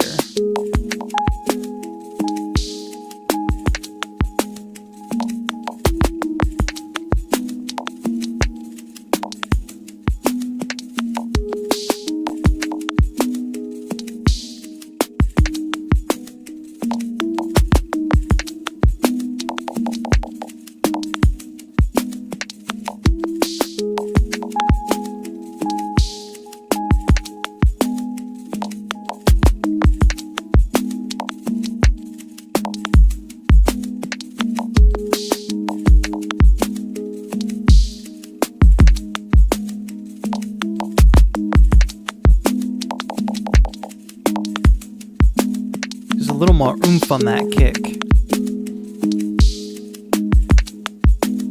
Alright, I'm going to jump back over here real quick. That high note that we have, that probability is turned down. It's coming in a little loud, so I just want to bring that velocity down. It's a good, I don't know if y'all can see that, but some overlapped text there. Again, all still in beta. What comes next? I think probably some type of vocal instrument, right?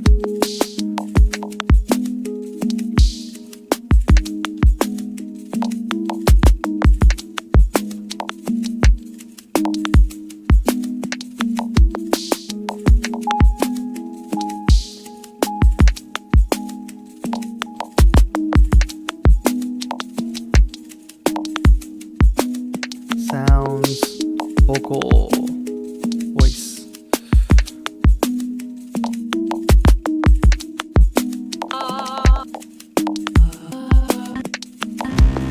No.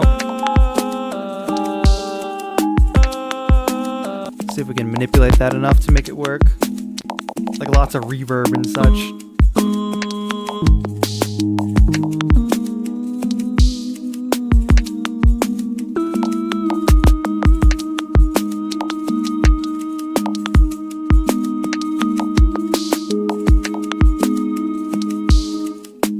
That could be cool.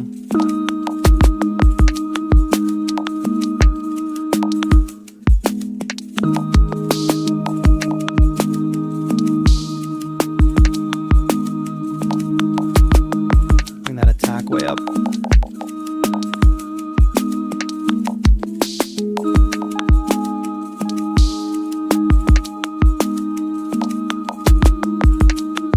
That pitch mod is cool.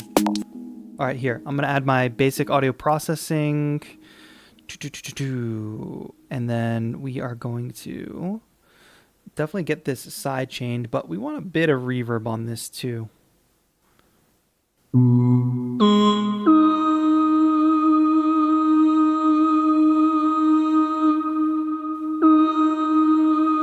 Great, set up our sidechain compressor here. This is still a little bit of a process. I wish they would do something like the MPC's got the mother ducker, like a dedicated sidechain device, which I think is convenient. I do wish there would be some system level sidechain situation for each track. Even better if it could identify where the kick is coming from. Like if there's a kick sample or a kick present, that it could auto detect that or something. It's pie in the sky, but it would be a very useful feature.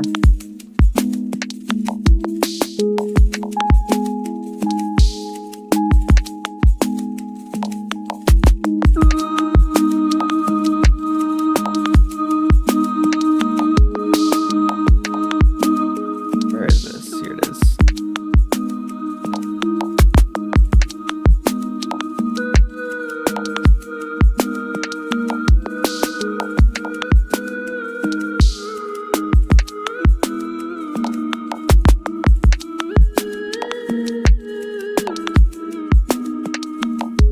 Delay in here.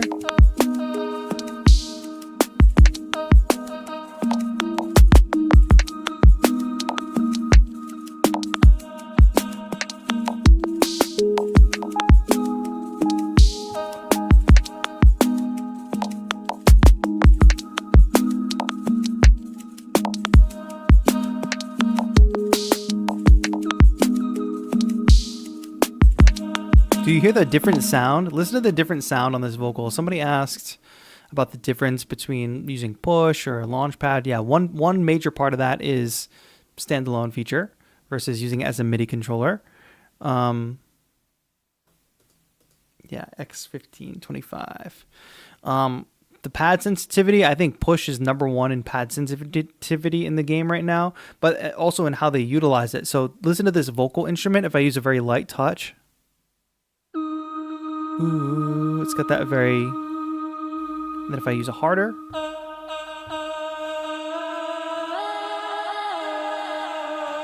I'm also sliding between pads there, which is cool, but that's velocity that's doing that different sound.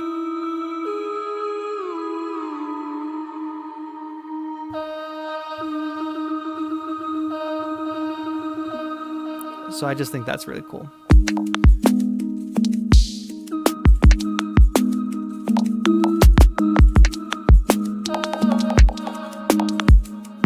Let's get some random, I want to get some random vocal stuff like this too. It's not what I thought I'd be using the sound for, but I think it's working well. Very dark sounding.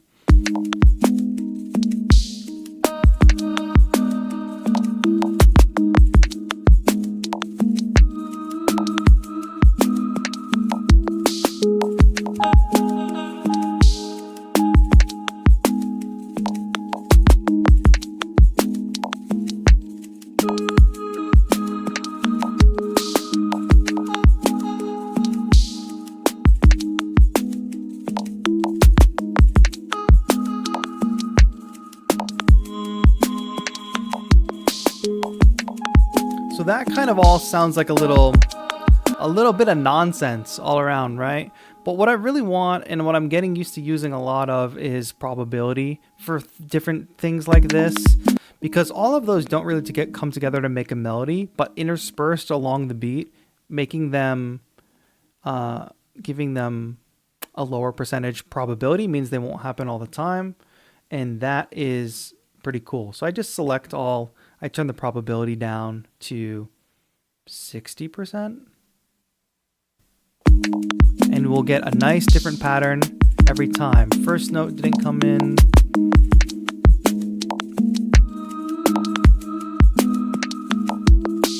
I can also apply different probability to each individual vocal sound too, but we'll just do an overall probability for now.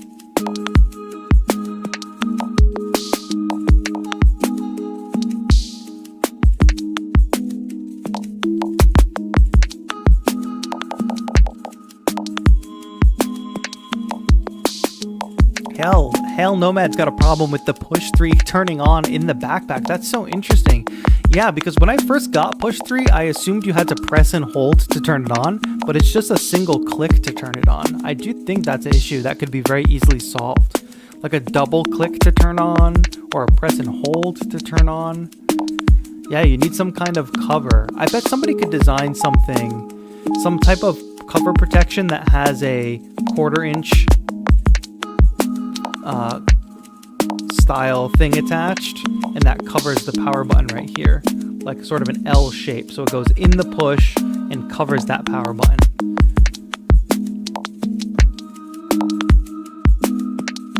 Reminds me of the theme to American Horror Story or True Blood. Cool, it's like a little bit of a horror show vibe.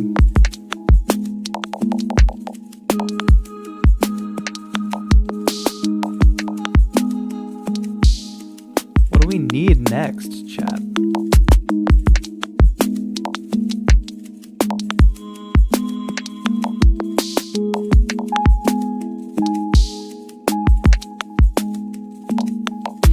Monster Wave. We go from Ghost Wave to Monster Wave, indeed.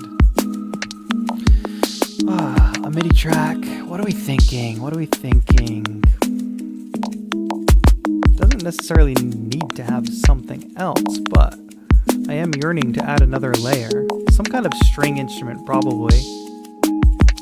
Not voice. Clear the filter for now. Go to sounds.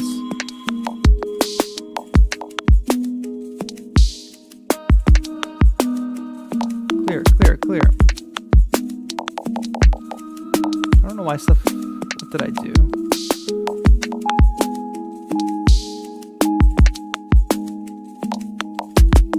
Oh, I know what I'm doing. I always do this. I have to hit plus and MIDI track. There we go. Not overwrite my old device. Okay, filter.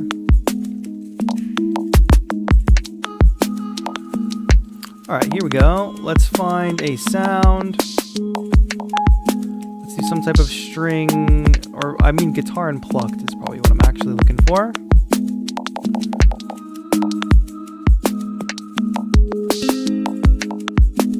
Let's see if we can make some type of nylon guitar sound work.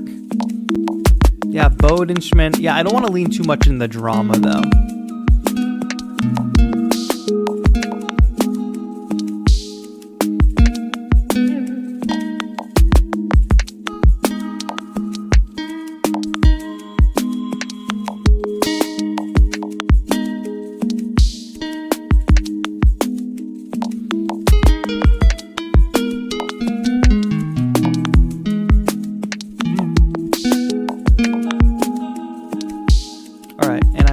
Add my basic audio processing rack on here again.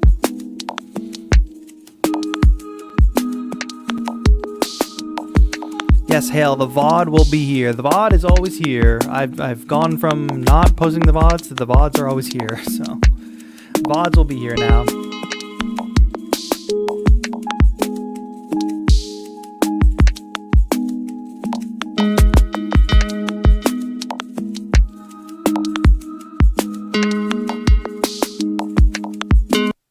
Uh-oh.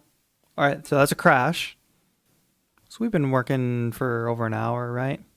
Crash, unexpectedly quit, recover your work. We haven't saved at all. So this will be a test of what I said earlier of is this actually going to work? It does do some weirdness.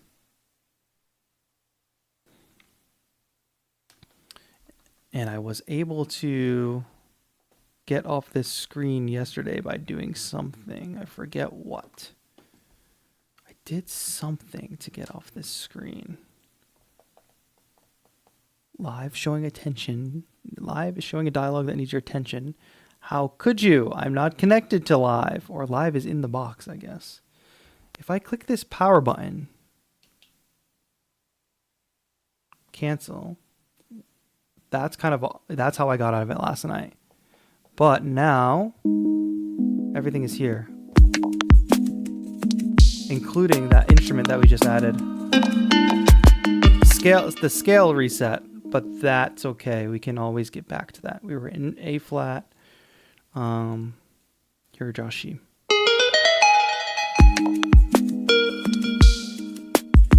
So, a crash, and that's what we expected when we were working with a beta, but right back to work. I'm going to hit save now. So we're... Thanks for everybody who's got to go. I know it's late night for some of you. VJ, thanks for hanging out. Does it recover immediately without needing to open live from desktop again? There we go. So hopefully that answered your question. Yeah, my solution to that is just a quick tap of the power button, because it prompts you if you want to save your project before leaving.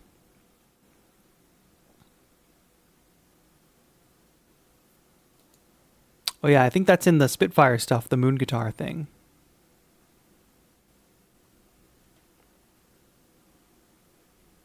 Yeah, this is great because it's a jog wheel. So other pieces of gear that have like a big wheel at the top, I always assume, or I always hope that it's a jog wheel, but it moves left and right, and then it's got a nice click to it as you spin it. It is very satisfying. I have not crashed yet. All been really stable. Are you running the beta, Hale? That's good to hear. This is why we don't use a beta for live performance. Yes, exactly. Okay, I was in the midst of adjusting this sound. Let's see, where are we at with that? What was I doing? First of all, the sound is a little too loud.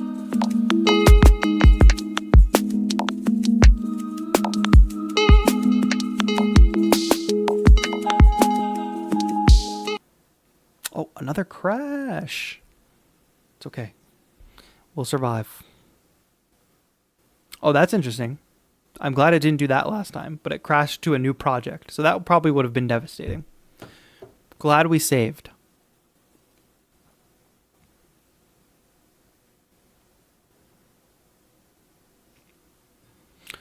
I don't know how to.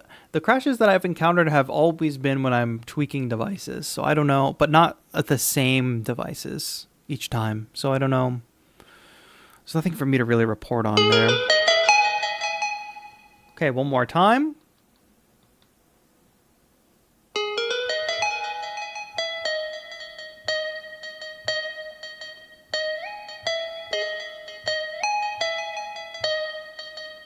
Just gonna save again because I changed the gain on that. Reverb.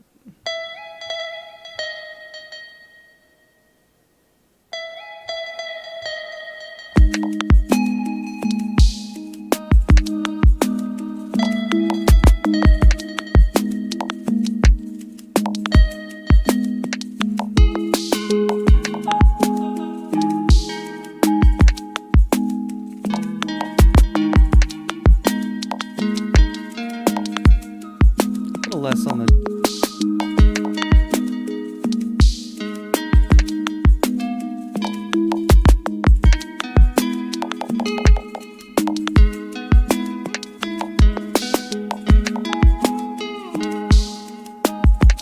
What's up, Avery Matthews? Thank you so much. Hope you're doing well.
Sound is good, and I do enjoy the gliding around. It's not 100% doing it for me. So let me just... Wait, what do I want to do? Let me just... filter again. And let's find some... maybe another string instrument. What's up, King? Sup, TAETRO, cooking up on the push. I see. Nice. Yes, thank you for the 3 months, King. Thanks so much for being a member. If you all want to become a channel member, we've got a great Discord channel going. You can also get feedback on your music by being a channel member. You can get access to the members-only content, which you can see right on the channel page. If you go to the members tab, you should be able to see, or a playlist of members-only videos. There's a bunch of stuff in there, so...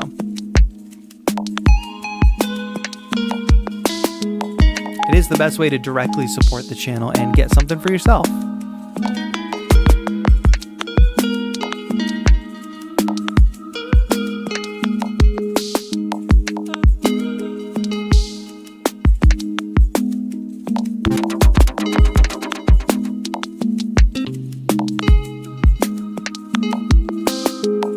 I'm just wondering if an electric guitar might be better fitting.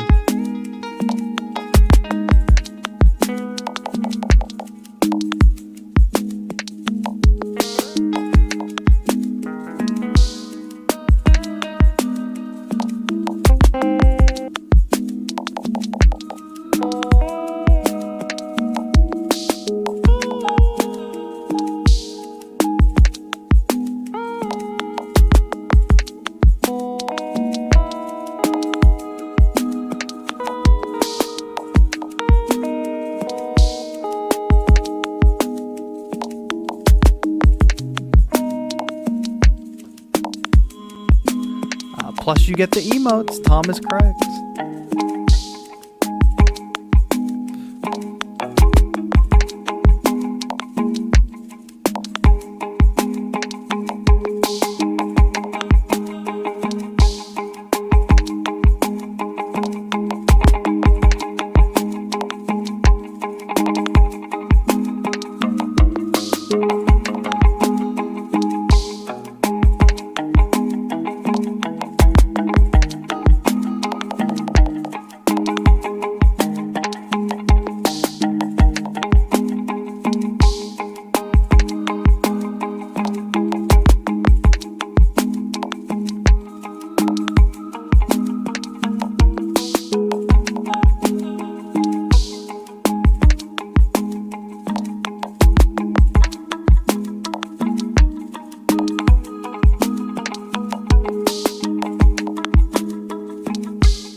There's something there with the plucked. I'm using the repeat function, by the way.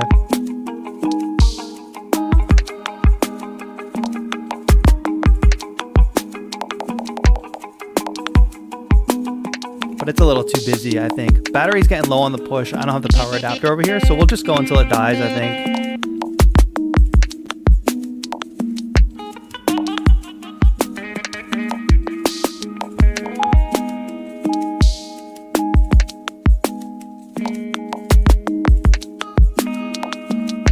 I'm hitting save just so we can keep that save.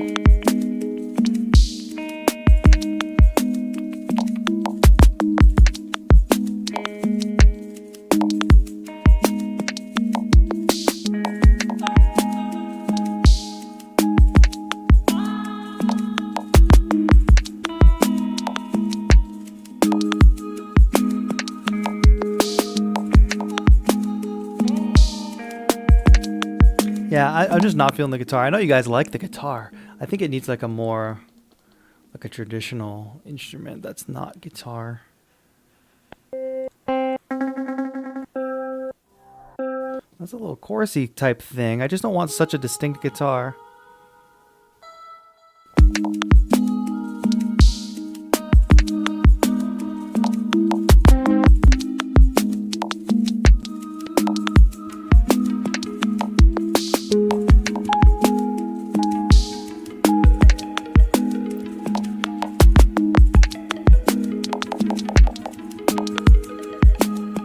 Yeah, like a shamisen would be good, but I think I need something a little more mellow. Shamisen would be... Somebody suggested this earlier, but how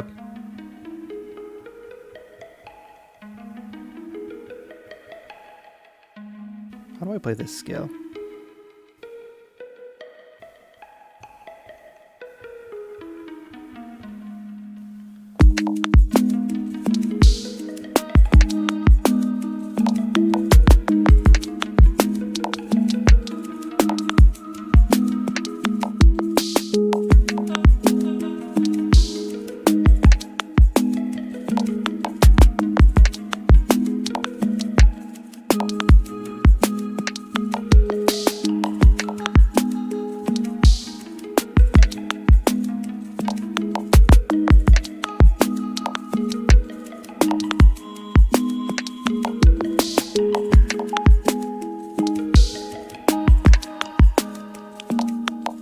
How's setting up an arpeggiator on push? All right, don't die at this crucial moment, push. We need to show it off. I hit plus, I press device, I go to MIDI effects, I choose arpeggiator. You can choose the preset of the arpeggiator, but instead we can just, boom, now we have an arpeggiator.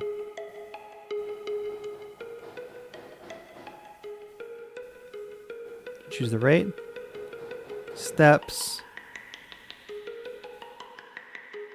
repeats, swing, gate. So it's that easy.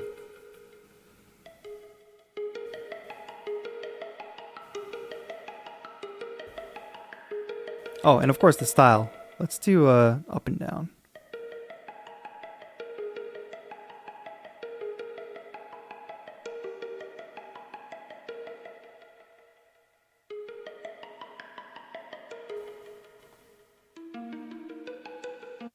Oh, and there's the shutdown. That's going to be it for the music making on push today. But I'm glad we got to that. I think that arpeggiator, I'm glad you asked me to show that because that'll probably be the answer to my question or the answer to my melody there. But I think we made it pretty far in that beat. That was a lot of fun. All right, folks. Any last words, last questions, comments? Haikus, not IQs. But this was fun music making, wouldn't you say? Let's get a little jam going here. I hope you all are going to have a great, successful week. John Jill, you're tuning in right at the end here, but thanks for stopping by. Wow, Celestine Prof says, TAETRO's community is the bomb. I've met some great folks here, other musicians and producers. Best of all, when I asked what I thought were silly questions, they were answered here. I love to hear it. Push comes with Live Suite, correct? Incorrect, unfortunately. It does not come with Live Suite. Unless they've changed something. But I'm pretty sure it does not come with Live Suite, unfortunately. Yeah, but I'm going to be posting, let's see. I posted, if you missed the house music making stream with the Wave Studioverse plugins, I posted like a condensed clip of that. So if you want to just cut out the banter and just watch the music making, clip of that is posted on the channel. I talk more about the push and live 12.1 beta in my latest upload as well. Tomorrow, I'm going to upload a clip video of the Humanoid plugin, working with Humanoid plugin. So that should be fun. And then I'm working on other videos too. I got all kinds of stuff in the works, chat. But I'm getting my bearings since I was away for a week. So catching up to some things. I'm thinking ahead about Beattober, which I can't wait for this year. I think we're going to have a lot of fun. Part of my trip was actually Beattober related, if I may do a little tease. But yeah. Have a great rest of the week. I'll be posting on Instagram and stuff. I posted a cool lo-fi chill beat on Instagram this morning. So go jam with that. It's Push in Astrolab. Sounds sick. Sounds good. And next week is track review. Let me see. You might be right. Is it already time for another track review stream?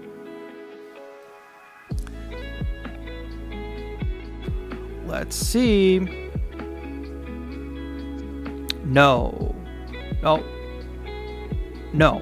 We've been sticking to the last Monday of the month. So the 29th will be the track review stream. 29th. I'll get that up and scheduled next week. I am Orange is excited about Beattober. Yeah. Cool. Y'all are the best community. I miss it when I'm live streaming because there's nothing quite like it. Even if 5,000 people watch your video, having a live chat here with significantly less than 5 people feels more real. I don't know how to best describe it, but community is what it's all about. Hi, Sherlyn. I think I'm saying it right. And thank you for joining. I love your teaching style. Thank you so much. If you're all just tuning in, you caught the end of the stream, but there's no worries. You can rewind it right now and watch everything. There's also a playlist on the channel of all of our past streams, and this stream will be live on the channel. So if you missed our stream today, I definitely recommend you go back and watch or dig into some videos that you have missed. Posting more on Instagram as well. Like I said, Lo-Fi Beat went up there. Posted those photos from my parents' basement as well. Check that out. Kayla, thank you for enjoying this stream. I'm glad you enjoyed it. If it was your first stream here, I hope you had a great time. Let's end things with Celestine Prof's silly question. I don't have a push or anything like that. Does one have to memorize what you program on each of the buttons? So you know what to introduce as the song is being made. Yeah, there's a little bit of memory here, but some of these devices like Push has a screen, so it's got nice track labels on it, but there is a fluency you definitely need to learn on the Push. And Celestine Prof, if you need a good reference point for live performance with all this gear, head over to Daltric's channel if you haven't yet. Thank you, Daltric, for tuning in. We should chat soon. Craig says, thank you. It's been ace good chats, and seeing Push 3 in action has got me interested, got me thinking about my workflow, but importantly, getting my creative juices flowing for this EP. Yes, you can do it, Craig. Get that stuff finished. Thanks, Jay Chef. You as well, Jay Chef. No more procrastinating with the plugins. You got this. Keep it going. All right, everybody. I will see you all next time. That's going to be it for now. Thank you all so much for watching. This has been TAETRO. Have a good one.